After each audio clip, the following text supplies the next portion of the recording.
ಧನ್ಯವಾದಗಳು ಆಂಟಿ, ಧನ್ಯವಾದಗಳು. ಕಣ್ಮುಚ್ಚಿ ಪ್ರೇರಿ ಚಿಕ್ಕದಾಗಿ ಒಂದು ಪ್ರಾರ್ಥನೆಯನ್ನು ಮಾಡಿ ಶುರು ಮಾಡೋಣ. ಪ್ರೀತಿಯುಳ್ಳ ಪರಲೋಕದಲ್ಲಿರುವ ನಮ್ಮ ತಂದೆ, ನೀವು ಕೊಟ್ಟಿರುವಂತಹ ಈ ಅತ್ಯುತ್ತಮವಾಗಿರುವಂತಹ ಸಮಯದ ನಿಮಿತ್ತ ನಿಮ್ಮ ಕೃತಜ್ಞತೆಗಳು ಅಪ್ಪ. ನಾವೆಲ್ಲರೂ ಸೇರಿ ನಿಮ್ಮ ಬಗ್ಗೆ ಹೆಚ್ಚಾಗಿ ತಿಳ್ಕೊಳ್ಳುವಂತಹ ಈ ಒಂದು ಭಾಗ್ಯವನ್ನ, ಈ ಒಂದು ಅವಕಾಶವನ್ನ ನಮ್ಮೆಲ್ಲರಿಗೂ ಕೊಟ್ಟಿರೋದಕ್ಕೋಸ್ಕರ ಸಹವಾಸದಲ್ಲಿ ಸಭೆಯಾಗಿ ಒಟ್ಟಾಗಿ ನಾವೆಲ್ಲರೂ ಕೂಡಿ ನಿಮ್ಮನ್ನು ಆರಾಧಿಸುವಂತಹ ಭಾಗ್ಯವನ್ನ ಮುಂಜಾನೆ ವೇಳೆಯಲ್ಲಿ ನಮಗೆ ಕೊಟ್ಟಿದ್ದಕ್ಕೋಸ್ಕರ ನಿಮ್ಮ ಕೃತಜ್ಞತೆಗಳು, ವಂದನೆಗಳು ಅಪ್ಪ. ಇವತ್ತು ನೀವು ಕೊಟ್ಟಿರುವಂತಹ ಈ ಹೊಸ ದಿನದಲ್ಲಿ ದಿನ ಸಂಪೂರ್ಣವಾಗಿ ನಿಮ್ಗೆ ಇಷ್ಟ ಇರುವಂತಹ ಕ್ರಿಯೆಗಳನ್ನು ಮಾತ್ರ ಮಾಡುವಂತಹ ಮಕ್ಕಳಾಗಿ, ನಿಮ್ಗೆ ಇಷ್ಟ ಇರುವಂತನೇ ನಡ್ಕೊಳ್ಳುವಂತಹ ಮಕ್ಕಳಾಗಿ, ನಿಮ್ಮ ಮನಸ್ಸನ್ನು ನೋಯಿಸುವಂತಹ ಯಾವ ಕೆಲಸವೂ ಸಹ ಇವತ್ತಿನ ದಿನ ಪೂರ್ತಿಯಾಗಿ ನಾವು ಮಾಡದೇ ಇರುವಂತಹ ರೀತಿಯಲ್ಲಿ, ಆ ರೀತಿಯಾಗಿ ನಮ್ಗೆ ಬೇಕಾಗಿರುವಂತಹ ಜ್ಞಾನ ಬುದ್ಧಿಯನ್ನ ನಾವು ಪಾಲ್ಗೊಳ್ತಿರುವಂತಹ ಈ ಕಾರ್ಯಕ್ರಮದಲ್ಲಿ ಪ್ರಸಂಗಗಳ ಮೂಲಕ ದಿನನಿತ್ಯದ ಪ್ರಾರಂಭದಲ್ಲಿ ನಮಗೆ ದಯಪಾಲಿಸಿ ಇರುವಂತಹ ಬೇಡಿಕೆ ನಿಮ್ಮ ಮುಂದೆ ಇಡ್ತಾ, ಹಾಗೆ ಹೇಳ್ತಿರುವಂತಹ ನನಗೆ ಪರಿಶುದ್ಧಾತ್ಮದ ಸಹಾಯವನ್ನು ಕೇಳ್ತಿರುವಂತಹ ನಿಮ್ಮ ಮಕ್ಕಳಿಗೆ ಅದನ್ನು ಅಂಗೀಕರಿಸಲಿಕ್ಕೆ ಬೇಕಾಗಿರುವಂತಹ ವಿವೇಕವನ್ನು ಸಾತ್ವಿಕತೆಯಿಂದ ದಯಪಾಲಿಸಿ ನನ್ನ ಪ್ರಾರ್ಥನೆ ಯೇಸು ಕ್ರಿಸ್ತರ ನಾಮದಲ್ಲಿ ಸಮರ್ಪಿಸಿ ಬೇಡಿಕೊಳ್ಳುತ್ತಿದ್ದೇನೆ ಪರಲೋಕದಲ್ಲಿರುವ ನಮ್ಮ ತಂದೆಯೇ, ಆಮೆನ್. ಪ್ರಿಯರಾದ ದೇವ ಜನರೇ, ಇವತ್ತು ನಾವು ಆಲೋಚನೆ ಮಾಡ್ತಿರುವಂತಹ ಅಂಶದ ಹೆಸರು ಕಳೆದ ವಾರ ನಾವು ನೋಡಿದಂತಹ ಅಂಶದ ಎರಡನೇ ಭಾಗವಾಗಿರುತ್ತೆ. ಕಳೆದ ವಾರ ಯಾವ ಅಂಶವನ್ನು ಆಲೋಚನೆ ಮಾಡಿ ನೋಡಿದ್ವಿ?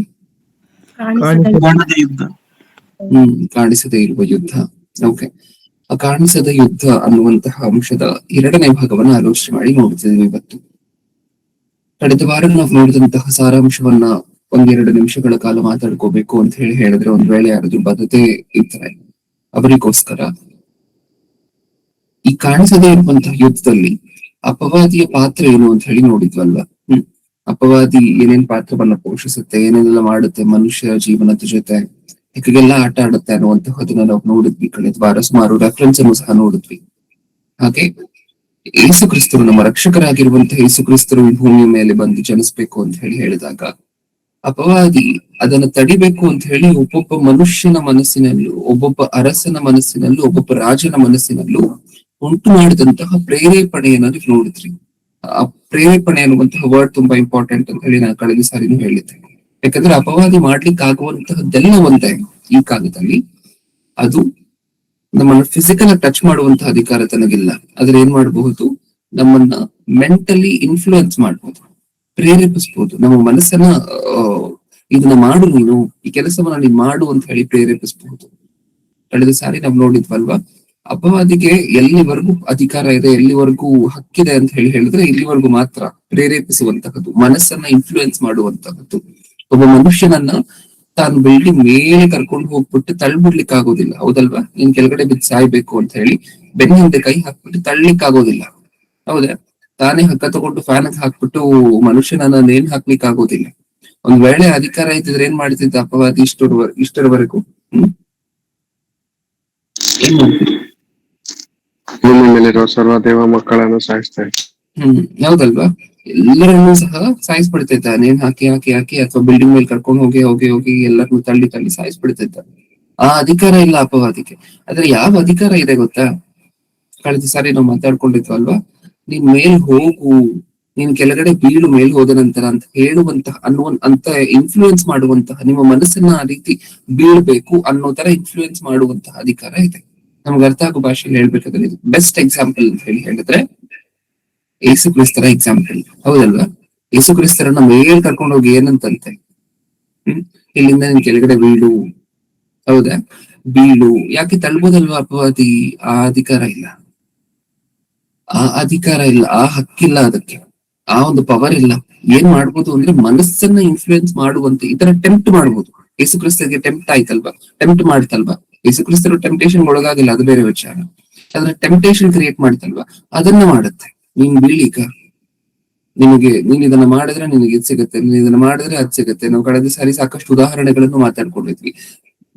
ಒಂದಷ್ಟು ಕಾಸು ಬಿದ್ದಿದೆ ಕೆಳಗಡೆ ಅಂತ ಹೇಳಿದ್ರೆ ಅದು ಟೆಂಪ್ಟೇಷನ್. ಸಾಕಷ್ಟು ಜನರಿಗೆ ಹೇಳದೆ ಮಾಡದೆ ತಗೊಂಡ್ಬಿಡೋಣ ಅಂತ ಅನ್ನಿಸ್ಬಹುದು. ನೀವು ಹೊರಗಡೆ ಇರುವಂತಹ ಜನರನ್ನ ನೀವು ನೋಡಿದಾಗ ಇದನ್ನ ಹೇಳದೆ ಮಾಡಿದೆ ನಾನು ತಗೊಳ್ಳೋಣ, ಯಾರ್ದು ಅಂತಾನು ಕೇಳುವಂತಹದ್ದು ಬೇಡ. ನಾನು ತಗೊಂಡ್ ಇಟ್ಕೊಂಡ್ಬಿಡೋಣ ಅನ್ನುವ ಅದು ಟೆಂಪ್ಟೇಷನ್. ಈ ಹಣ ನನಗೆ ಈ ಸಮಸ್ಯೆಯನ್ನ ಬಗೆಹರಿಸುತ್ತೆ, ನನ್ಗೆ ಇದನ್ನ ತಗೊಂಡ್ ಬಂದು ಹೊಸ ಐಟಮ್ ಅನ್ನ ನನ್ನ ಮನೆಗೆ ತಗೊಂಡ್ ಬರುತ್ತೆ ಅನ್ನುವಂತಹ ಟೆಂಪ್ಟೇಷನ್ ಎಲ್ಲ ಕ್ರಿಯೇಟ್ ಆಗ್ತಿರುತ್ತೆ ಅದರಿಂದ. ಸೊ ಎತ್ಕೋ ಎತ್ಕೋ ಎತ್ಕೋ ಅಂತ ಏನ್ ಹೇಳ್ತಿದ್ಯಲ್ವಾ ನಮ್ಮ ಮನಸ್ಸಿನಲ್ಲಿ, ಅದೇ ಅಪವಾದಿ ಉಂಟು ಮಾಡ್ತಿರುವಂತಹ ಪ್ರೇರೇಪಣೆ. ಆ ಪ್ರೇರೇಪಣೆಯನ್ನು ತುಂಬಾ ಚೆನ್ನಾಗಿ ಉಂಟು ಮಾಡ್ತಾನೆ. ಆದ್ರೆ ಏನ್ ಮಾಡೋದಿಲ್ಲ, ಆ ಹಣವನ್ನ ಎತ್ಬಿಟ್ಟು ನಿಮ್ ಜೇಬ್ ಇಡೋದಿಲ್ಲ, ಅಷ್ಟೇ ಬಂದಿರುವಂತದ್ದು. ಹೌದಾ? ನೀವೇ ಅದ್ರ ಮಾತನ್ನ ಕೇಳಿ ಹಣವನ್ನ ತೆಗೆದು ಜೇಬ್ ಇಟ್ಕೋಬೇಕು, ಬಿಟ್ರೆ ತಾನೇ ಹಣವನ್ನ ನಿಮಗ್ ಗೊತ್ತಿಲ್ಲದೆ ತಗೊಂಡ್ ಬಂದು ಜೇಬ್ ಇಡೋದಿಲ್ಲ. ಅಪವಾದಿಯ ಲಿಮಿಟ್ ಅದು. ಆ ಲಿಮಿಟ್ ನಮ್ಗೆ ಅರ್ಥ ಆದ್ರೆ ಓಕೆ, ಹಾಗಾದ್ರೆ ನಾವು ಪಾಪದಲ್ಲಿ ಬೀಳುವಂತಹದ್ದು, ಪಾಪದಲ್ಲಿ ಬೀಳದೇ ಇರುವಂತಹದ್ದು ನಮ್ಮ ಕೈಲಿದೆ ಅಂತ ನಮ್ಗೆ ಅರ್ಥ ಆಗುತ್ತೆ. ಆ ಯುದ್ಧದಲ್ಲಿ ನಮ್ಮ ಪಾತ್ರ ಏನು ಅಂತ ಹೇಳಿ ಅರ್ಥ ಆಗ್ಬೇಕು ಅಂತ ಹೇಳಿದ್ರೆ, ಅಪವಾದಿಯ ಶಕ್ತಿ ಎಲ್ಲಿವರೆಗೂ ಮಾತ್ರ, ಅಪವಾದಿಯ ಲಿಮಿಟ್ ಎಲ್ಲಿವರೆಗೂ ಮಾತ್ರ ಅನ್ನುವಂತಹದ್ದು ನಮ್ಗೆ ಅರ್ಥ ಆದ್ರೆ ಹಾಗಾದ್ರೆ ನಮ್ಗೆ ಗೊತ್ತಾಗುತ್ತೆ, ಓಕೆ ಯುದ್ಧದಲ್ಲಿ ಫೈನಲ್ ಡಿಸಿಷನ್ ತಗೋಬೇಕಾಗಿರುವಂತಹದ್ ನಾವೇ ಅಂತ ಹೇಳಿ ಗೊತ್ತಾಗೋಗುತ್ತೆ. ಓಕೆ, ಯಾಕಂದ್ರೆ ಅಪವಾದಿಗೆ ಆ ಶಕ್ತಿನೂ ಇತ್ತು ಅಂತ ಅನ್ಕೊಳ್ಳಿ. ಮನುಷ್ಯರ ಕೈಯಲ್ಲಿ ಪಾಪ ತಾನೇ ಬಲವಂತವಾಗಿ ಮಾಡಿಸಬಹುದಾಗಿರುವಂತಹ ಶಕ್ತಿ ಇತ್ತು ಅಂತ ಅನ್ಕೊಳ್ಳಿ. ದೇವ್ರು ಮನುಷ್ಯರನ್ನ ನರಕದಲ್ಲಿ ಹಾಕುವಂತಹದ್ದು ತಪ್ಪಾಗಿ ಹೋಗಿತ್ತು, ಹೌದಾ ಇಲ್ವಾ? ಯಾಕಂದ್ರೆ ದೇವ್ರು ಮನುಷ್ಯರನ್ನು ನರಕದಲ್ಲಿ ಹಾಕ್ತಾರೆ. ಒಂದ್ ವೇಳೆ ನಾವು ದೇವ್ರಿಗೆ ಇಷ್ಟ ಇಲ್ಲದಂತೆ ಜೀವನ ನಡೆಸ್ತಾರೆ, ದೇವ್ರಿಗೆ ಹೆಂಗ್ ಜೀವಿಸಬಾರ್ದು ಅಂತ ಹೇಳಿದಾರ ಹಂಗ್ ಜೀವನ ನಡೆಸಿದ್ರೆ ಮನುಷ್ಯರನ್ನ ದೇವ್ರ ನರಕದಲ್ಲಿ ಹಾಕ್ತಾರ? ಹಾಕ್ತಾರೆ.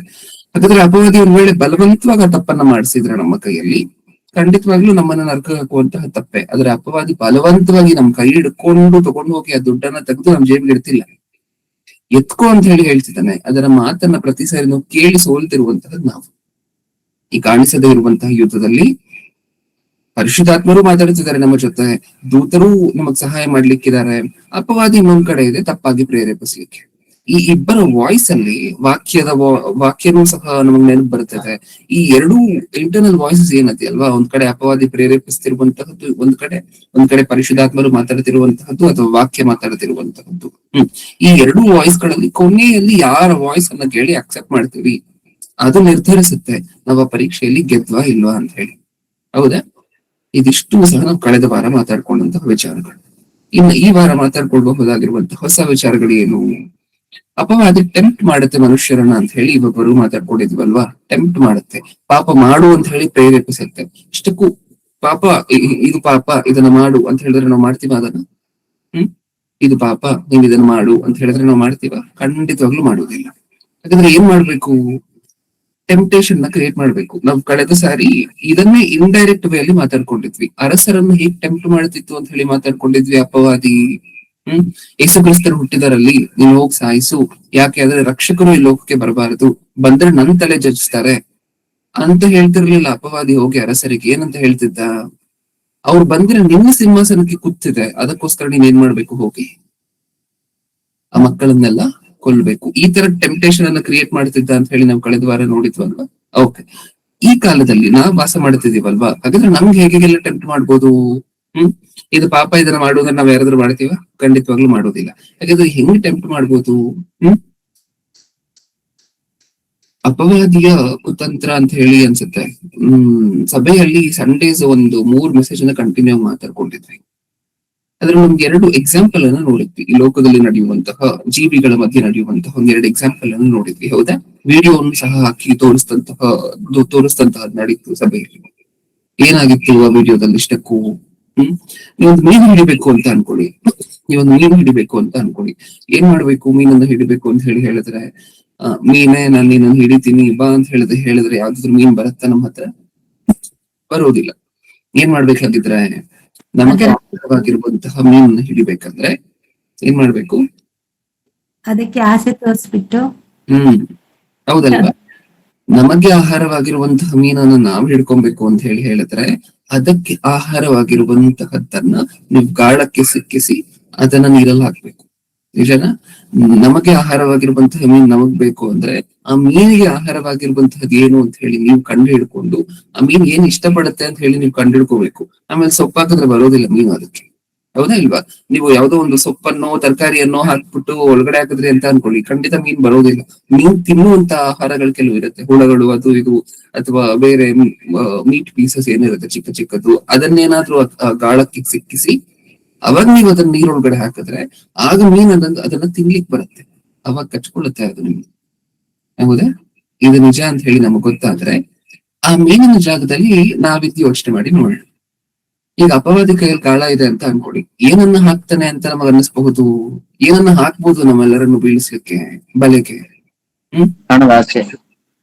ಅಷ್ಟೇ ಅಲ್ವಾ? ಯಾಕಂದ್ರೆ ತುಂಬಾ ಸಿಂಪಲ್, ಮನುಷ್ಯರು ಬೀಳುವಂತಹ ಆಸ್ಪೆಕ್ಟ್ಗಳು 3 ಆಸ್ಪೆಕ್ಟ್ಗಳು ಸತಿವೇದಲ್ಲಿ ನೀಟಾಗಿ ಬೆಳೆಸ್ಬಿಟ್ಟಿದ್ದಾರೆ. ಒಂದು ಶರೀರದ ಆಶೆ, 2ನೇದು ನೇತ್ರಾಶೆ, 3ನೇದು ಬದುಕು ಬಾಳಿನ ಡಂಬ. ಹೌದಾ?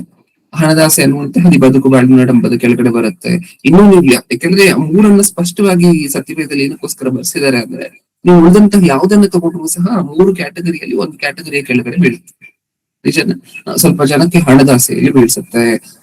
ನಾನು ಆಗ್ಲೇ ಹೇಳದ್ನಲ್ವಾ, ಅಲ್ಲಿ ಹಣ ಇದೆ, ತಗೊಂಡು ಯಾರಿಗೂ ಗೊತ್ತಿಲ್ಲದೆ ಯಾರನ್ನು ಕೇಳ್ತಾ ಇದೆ ಜೋಬಲ್ಲಿ ಇಟ್ಕೊಂಡು, ಆ ಹಣದಲ್ಲಿ ಇದೆಲ್ಲ ನಿಂಗ್ ಬರುತ್ತೆ. ಇದು ಒಬ್ಬರನ್ನು ಬೀಳಿಸುವಂತಹ ರೀತಿ, ಇದು ಕೆಲವರನ್ನು ಬೀಳಿಸುವಂತಹ ರೀತಿ. ಇನ್ನು ಕೆಲವರನ್ನು ಬೀಳಿಸ್ಬೇಕು ಅಂತ ಅನ್ಕೊಳ್ಳಿ, 1000 ಕೋಟಿ ಹಗರಣ ಮಾಡ್ಬಿಡಿ ನೀವು. ಬಡವರು ಅವರು ಇವರು ಅಂತೆಲ್ಲ ತಲೆ ಕೆಡಿಸ್ಕೋಬೇಡ, ನೀನ್ 1000 ಕೋಟಿ ಸ್ಕ್ಯಾಮ್ ಮಾಡ್ಬಿಡಿ, ಎಷ್ಟ್ ಜನ ಮೋಸ ಹೋದ್ರು ಪರವಾಗಿಲ್ಲ, ನಿನಗೆ ಅಷ್ಟು ಸಹ ಬ್ಲಾಕ್ ಮನಿಯಾಗಿ ಇದ್ಬಿಡುತ್ತೆ. ಹಂತ ನೋಡಿ, ಅದ್ರ ಒಬ್ಬೊಬ್ಬರನ್ನು ಸಹ ಇನ್ಫ್ಲೂಯೆನ್ಸ್ ಮಾಡುವಂತ ಹಂತವನ್ನು ಒಂದ್ಸಾರಿ ನೋಡಿ, ಆ ಲೆವೆಲ್ ಅನ್ನು ಒಂದ್ಸಾರಿ ನೋಡಿ. ಒಬ್ಬ ಕೂಲಿ ಮಾಡುವಂತಹ ಮನುಷ್ಯನನ್ನ ಅಥವಾ ಹಣ ಅಷ್ಟೊಂದು ನೋಡದೆ ಇರುವಂತಹ ಮನುಷ್ಯನನ್ನ ಬೀಳಿಸ್ಬೇಕು ಅಂತ ಹೇಳಿದ್ರೆ 3,000 ರೂಪಾಯಿಯನ್ನ ಮಾತ್ರ ಗಾಳಕ್ಕೆ ಸಿಕ್ಕಾಗುತ್ತೆ. ಆ 3,000 ರೂಪಾಯಿ ಕೆಳಗಡೆ ಬಿದ್ದಿದ್ರೆ ಯಾರಿಗೂ ಹೇಳಿದ್ರೆ ಎತ್ತಿಟ್ಕೊಂಡ್ಬಿಡುವಂತಹದ್ದು, ಅದು ಆ ಮನುಷ್ಯನಿಗೆ ಗಾಳ. ಹೌದಾ? ಒಬ್ಬ ರಾಜಕಾರಣಿಯನ್ನ 1,000 ಕೋಟಿ 2,000 ಕೋಟಿಯನ್ನ ನೋಡಿರುವಂತಹ ಒಬ್ಬ ರಾಜಕಾರಣಿಯನ್ನ ಬೀಳಿಸ್ಬೇಕು ಅಂತ ಅನ್ಕೊಳ್ಳಿ, 1,000 ಕೋಟಿ ಸ್ಕ್ಯಾಮ್ ಮಾಡಿ, ಯಾವ್ದೋ ಒಂದು ಹಗರಣ ಮಾಡು, ಟೆಂಡರ್ ಅಲ್ಲಿ ಮೋಸ ಮಾಡು, ಇಷ್ಟು ಜನರನ್ನ ಮಾಡು, ತಪ್ಪಾಗಿ ನಡ್ಸ್ಕೊಂಡು ಹೋಗು, ಅಲ್ಲಿ ಬಂದಿರುವಂತಹದ್ದೆಲ್ಲ ನಿನಗೆ ಅನ್ಯಾಯವಾಗಿ ಬಂದಿರುವಂತಹ ಹಣವಲ್ಲ. ಹೌದಾ? ಆ ಮನುಷ್ಯನ 3,000 ರೂಪಾಯಿ ತೋರಿಸ್ತು ಅಂತ ಅನ್ಕೊಳ್ಳಿ, ಆ ರಾಜಕಾರಣಿ 1,000 ಕೋಟಿ 2,000 ಕೋಟಿ ನೋಡಿರುವಂತಹ ರಾಜಕಾರಣಿ 3,000 ರೂಪಾಯಿ ತೋರಿಸ್ತು ಅಂತ ಅನ್ಕೊಳ್ಳಿ, ಬೀಳ್ತಾನ ವ್ಯಕ್ತಿ? ಬೀಳೋದಿಲ್ಲ. ಅದು ಒಬ್ಬೊಬ್ಬರಿಗೂ ಸಹ ಟೈಲರ್ ಮಾಡಿ ಕಸ್ಟಮೈಸ್ ಮಾಡಿ ಗಾಳ ಹಾಕ್ತಿರುವಂತಹದನ್ನ ಒಂದ್ಸಾರಿ ನೋಡಿ. ಹೌದಾ? ಈ ಮನುಷ್ಯನನ್ನು ಬೀಳಿಸ್ಬೇಕು ಅಂದ್ರೆ ಬೇರೆ, ಆ ಮನುಷ್ಯನನ್ನು ಬೀಳಿಸ್ಬೇಕು ಅಂತ ಹೇಳಿದ್ರೆ ಬೇರೆ. ಇನ್ನೊಬ್ಬರಿದ್ದಾರೆ ಅಂತ ಅನ್ಕೊಡಿ, ಏನು ಈ ಮನುಷ್ಯನಿಗೆ ಇವ್ರ ಮಿಡಲ್ ಅಲ್ಲಿ, ಆ ಕಡೆ 1,000 ಕೋಟಿ ನೋಡಿರುವಂತಹ ಜನನೂ ಅಲ್ಲ, ಈ ಕಡೆ ತುಂಬಾ ಕಮ್ಮಿ ಹಣವನ್ನು ನೋಡಿರುವಂತಹ ಜನನೂ ಅಲ್ಲ. ಈ ವ್ಯಕ್ತಿಯಲ್ಲಿ ಒಂದ್ 5,000 ರೂಪಾಯಿ 10,000 ರೂಪಾಯಿ ನೋಡುವಂತಹ ವ್ಯಕ್ತಿ ಅಂತ ಅನ್ಕೊಳ್ಳಿ. ಕರೆಕ್ಟ್ ಆಗಿ ಆಫೀಸಲ್ಲಿ ಒಂದು ಆಫರ್ ಬರುತ್ತೆ ಅಂತ ಅನ್ಕೊಳ್ಳಿ. ನಾರ್ಮಲ್ 6 ದಿನ ಕೆಲಸ ಇರ್ತಾ ಇತ್ತು, ಈಗ 6 ದಿನ ಕೆಲಸ ಇರ್ಬೇಕಾದ್ರೆ 7ನೇ ದಿನನೂ ಕೆಲಸ ಮಾಡಿದ್ರೆ ಸಂಡೇ ಈ 6 ದಿನ ಮಾಡುವಂತಹ ಕೆಲಸಕ್ಕಿಂತ OT ಹಾಕ್ಬಿಟ್ಟು ಡಬಲ್ ಪೇಮೆಂಟ್ ಕೊಡ್ತೀವಿ ಅಂತ ಅಂದ್ರು ಅಂತ ಅನ್ಕೊಳ್ಳಿ. ಮುಗೀತಲ್ವಾ ಅಲ್ಲಿ ಕತೆ? ಇನ್ನು ಮಧ್ಯಸ್ಥರು ಮಧ್ಯವಯಸ್ಕರು ಅಂದ್ರೆ ನಾರ್ಮಲ್ ಆಗಿ ಆ ರೇಂಜ್ ಅಲ್ಲಿ ಜಾಸ್ತಿನೂ ಇಲ್ಲದೆ ರಾಜಕಾರಣಿಯ ತರ, ಕಡಿಮೆನೂ ಇಲ್ಲದೆ ಮಧ್ಯದಲ್ಲಿರುವಂತವರೆಲ್ಲ ಇದಕ್ಕೆ ಫ್ಲಾಟ್. ಹೌದಾ? ನಾನು ಹೇಳಿದ್ ನಿಮ್ಗೆ ಅರ್ಥ ಆಯ್ತಾ? ಒಂದೊಂದು ಲೆವೆಲ್ಗೂ ಸಹ ತಾನು ಕೇಟರ್ ಮಾಡ್ತಿರುವಂತಹ, ತಾನು ಕಸ್ಟಮೈಸ್ ಮಾಡಿ ಹಾಕ್ತಿರುವಂತಹ ಬಲೆಯನ್ನ ಒಂದ್ಸಾರಿ ನೋಡಿ. ಏನೂ ಇಲ್ಲದೆ ಇರುವಂತಹ ಮನುಷ್ಯನಿಗೆ 3,000 ರೂಪೀಸ್ ಸಾಕು, ಗಾಳಕ್ಕೆ ಹಾಕಿ ಬೀಳಿಸ್ಬಿಡ್ತಾನೆ. ರಾಜಕಾರಣಿಗೆ 1,000 ಕೋಟಿ ಸ್ಕ್ಯಾಮ್ ಅಲ್ಲಿ ಬೀಳಿಸ್ತಾನೆ. ಇನ್ನು ಮಧ್ಯದಲ್ಲಿರುವಂತಹ ಜನರನ್ನೆಲ್ಲ ಏನು ಬೇಡ, ಸಂಡೇ ಡಬಲ್ ಪೇಮೆಂಟ್ ಹಾಕಿ OT ಪೇಮೆಂಟ್ ಎಲ್ಲ ಹಾಕಿ ಎಕ್ಸ್ಟ್ರಾ ಕೊಡ್ತೀವಿ ಅಂತ ಹೇಳಿದ್ರೆ ಮುಗ್ದೋಯ್ತು ಕತೆ. ಅವ್ರು ಬಿದ್ದೋಗ್ತಾರೆ, ಸಭೆಗೆ ಆಗುತ್ತು ಚಕ್ಕರ್. ನಿಜನ? ಏನಕ್ಕೆ ಅಂತ ಹೇಳಿದ್ರೆ, ನೀವು ನಿಜವಾಗ್ಲೂ ಹಾಸ್ಪಿಟಲ್ ಇತ್ತು, ತುಂಬಾ ಸೀರಿಯಸ್ ಇದೆ, ಬಿಲ್ ಕಟ್ಬೇಕು, ಅವಾಗ ಆಫರ್ ಬಂತು ಅಂತ ಹೇಳಿದ್ರೆ ಪರವಾಗಿಲ್ಲ, ಡಬಲ್ ಪೇಮೆಂಟ್ ಕೊಡ್ತಾರೆ ಅಂದ್ರೆ ಪರವಾಗಿಲ್ಲಪ್ಪ, ಏನೋ ಹಾಸ್ಪಿಟ್ಲ್ ಅಲ್ಲಿ ಹೋಗಿ ಆ ಡಬಲ್ ಪೇಮೆಂಟ್ ಅನ್ನ ತಗೊಂಡು ಹಾಸ್ಪಿಟಲ್ ಬಿಲ್ ಕಟ್ಬೇಕಾಗತ್ತೆ ಅನ್ಬೋದು. ಅಷ್ಟೊಂದು ಅವಶ್ಯಕತೆ ಇಲ್ಲ ಅಂತ ಅನ್ಕೊಳ್ಳಿ, ಆಗ್ಲೂ ಏನೋ ಮುಂದೆ ಹೋಗ್ತಿದೀವಿ ಅಂತ ಹೇಳಿದ್ರೆ ಖಂಡಿತವಾಗ್ಲಿ ಅದೊಂದು ರೀತಿಯಾಗಿರುವಂತಹ ಬಲೆ. ಹೌದಾ? 3 ಬೇರೆ ಬೇರೆ ರೀತಿಯಾಗಿರುವಂತ ಒಂದೇ ಆಸ್ಪೆಕ್ಟ್, ಹಣ ಅನ್ನುವಂತಹ ಒಂದರಲ್ಲೇ 3 ಬೇರೆ ಬೇರೆ ರೀತಿಯಾಗಿರುವಂತಹ ಆಸ್ಪೆಕ್ಟ್ ಅನ್ನು ನೋಡಿ, ಬೇರೆ ಬೇರೆ ರೀತಿಯಾಗಿರುವಂತಹ ಬಲೆಗಳನ್ನ ನೋಡಿದ್ರೆ, ಬೇರೆ ಬೇರೆ ರೀತಿಯಾಗಿರುವಂತಹ ಬೇರೆ ಬೇರೆ ಹಂತದಲ್ಲಿರುವಂತಹ ಗಾಳವನ್ನ ನೋಡಿದ್ರೆ, ಓಕೆ, ಇದಿಷ್ಟು ಬರೀ ಹಣಕ್ಕೆ ಸಂಬಂಧಪಟ್ಟಂತೆ. ಇನ್ನು ಏನೇನ್ರಲ್ಲಿ ಬೀಳ್ತಾರೆ ಜನ? ಅಧಿಕಾರಕ್ಕೆ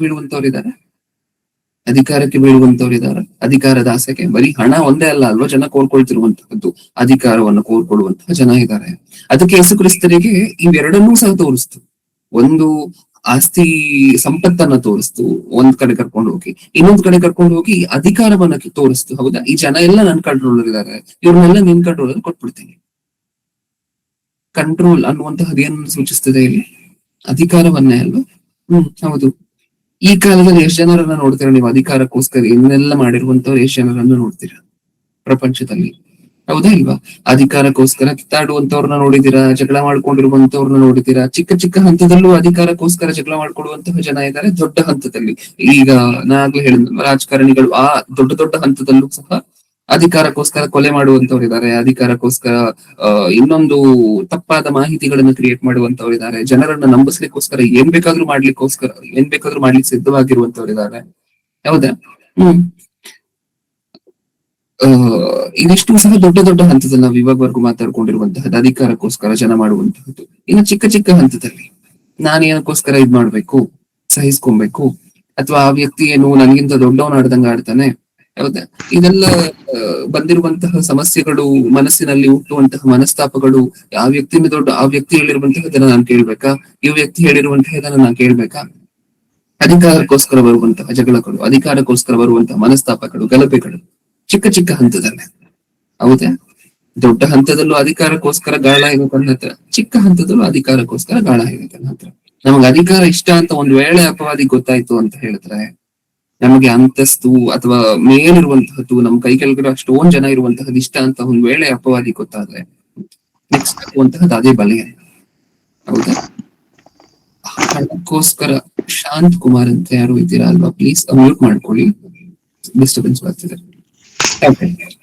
ಈಗ ಅಂದ್ರೆ ಹಣಕ್ಕೋಸ್ಕರ ಹಾಕುವಂತಹ ಗಾಳನೂ ಇದೆ, ಅಧಿಕಾರಕ್ಕೋಸ್ಕರ ಹಾಕುವಂತಹ ಗಾಳನೂ ಇದೆ.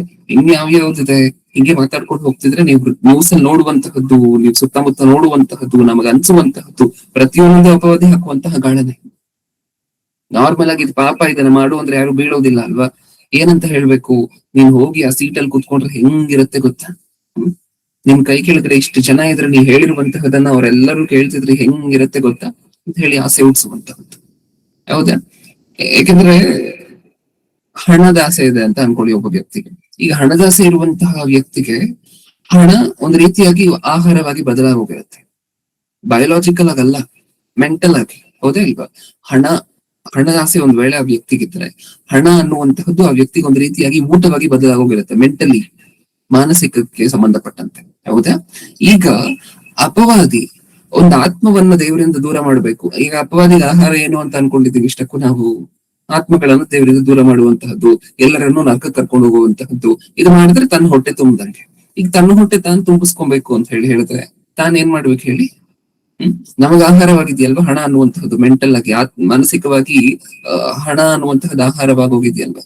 ಈಗ ಇದನ್ನ ಮುಂದೆ ಗಾಳವಾಗಿ ತಗೊಂಡ್ಬರ್ಬೇಕು. ತನ್ನ ಹೊಟ್ಟೆ ತಾನು ತುಂಬಿಸ್ಕೋಬೇಕು ಅಂದ್ರೆ ದೇವರಿಂದ ದೂರ ಮಾಡ್ಬೇಕು ಒಬ್ಬ ಮನುಷ್ಯನನ್ನ, ಅಥವಾ ನರಕಕ್ಕೆ ಹತ್ರ ಮಾಡ್ಬೇಕು ಅಂತ ಹೇಳಿದಾಗ, ನಮಗೆ ಆಹಾರವಾಗಿರುವಂತಹದ್ದು, ನಮಗೆ ಇಷ್ಟ ಇರುವಂತಹದ್ದು ಏನಾದ್ರು ಇಟ್ರೆ ಆಟೋಮ್ಯಾಟಿಕ್ ಆಗಿ ತನ್ನಿಂದ ಹೊರಟೋಗ್ತೇವೆ. ಅದೇ ಅಲ್ವಾ ಆಗ್ತಿರುವಂತಹದ್ದು. ಇದಕ್ಕೆ ಸ್ಪಷ್ಟವಾಗಿ ಸತ್ಯವೇದದಲ್ಲಿ ಒಂದು ವಚನವೂ ಸಹ ಬರ್ಸಿದ್ದಾರೆ. ಒಂದ್ಸರಿ ನೋಡೋಣ ಅದನ್ನು. ನಮ್ಮೆಲ್ಲರಿಗೂ ಗೊತ್ತಿರುವಂತಹದ್ದು. ಇನ್ನೊಂದ್ಸರಿ ಓದೋಣ. ಹಬಕ್ಕೂಕನ ಗ್ರಂಥ 1ನೇ ಅಧ್ಯಾಯ. ಹಬಕ್ಕೂಕನ ಗ್ರಂಥ 1ನೇ ಅಧ್ಯಾಯ 14ನೇ ವಚನ. 1:14. ಮನುಷ್ಯರನ್ನು ಸಮುದ್ರದ ಮೀನುಗಳ ಸ್ಥಿತಿಗೆ ಏಕೆ ತಂದಿದ್ದಿ? ನಾಯಕನಿಲ್ಲದ ಕ್ರಿಮಿಕೀಟಗಳ ಗತಿಗೆ ಏಕೆ ಬರಮಾಡಿದ್ದಿ? ಮುಂದೆ ಓದ್ಬೇಕಣ್ಣ? ಆಹಾ, ಅವರನ್ನೆಲ್ಲ ತನ್ನ ಗಾಳದಿಂದ ಮೇಲಕ್ಕೆ ಎಳೆಯುತ್ತಾನೆ, ತನ್ನ ಬಲೆಯಿಂದ ಬಾಚುತ್ತಾನೆ, ತನ್ನ ಜಾಲದಲ್ಲಿ ಗುಡ್ಡೆ ಮಾಡುತ್ತಾನೆ, ಇದಕ್ಕೆ ಹಿಗ್ಗುತ್ತಾನೆ, ಹೆಚ್ಚಳ ಪಡುತ್ತಾನೆ, ತನ್ನ ಬಲೆಗೆ ಬಲಿ ಕೊಡುತ್ತಾನೆ, ತನ್ನ ಜಾಲಕ್ಕೆ ಧೂಪ ಹಾಕುತ್ತಾನೆ. ಅವುಗಳ ಮೂಲಕವೇ ಅವನ ಭೋಜನವು ಪುಷ್ಟಿ, ಅವನ ಆಹಾರವು ರುಚಿ. ಹೀಗಿರಲು ತನ್ನ ಬಲೆಗೆ ಸಿಕ್ಕಿದ್ದನ್ನು ಅವನು ನಿತ್ಯವೂ ಈಚೆಗೆ ಸುರಿಯುತ್ತಿರಲೋ, ಜನಾಂಗಗಳನ್ನು ಕರುಣಿಸದೆ ಸದಾ ಸಂಹರಿಸುತ್ತಿರಬೇಕು. ಸಾಕು. ಏನ್ ಅರ್ಥ ಆಯ್ತು ನಮ್ಗೆ ಈ ವಚನಗಳಿಂದ?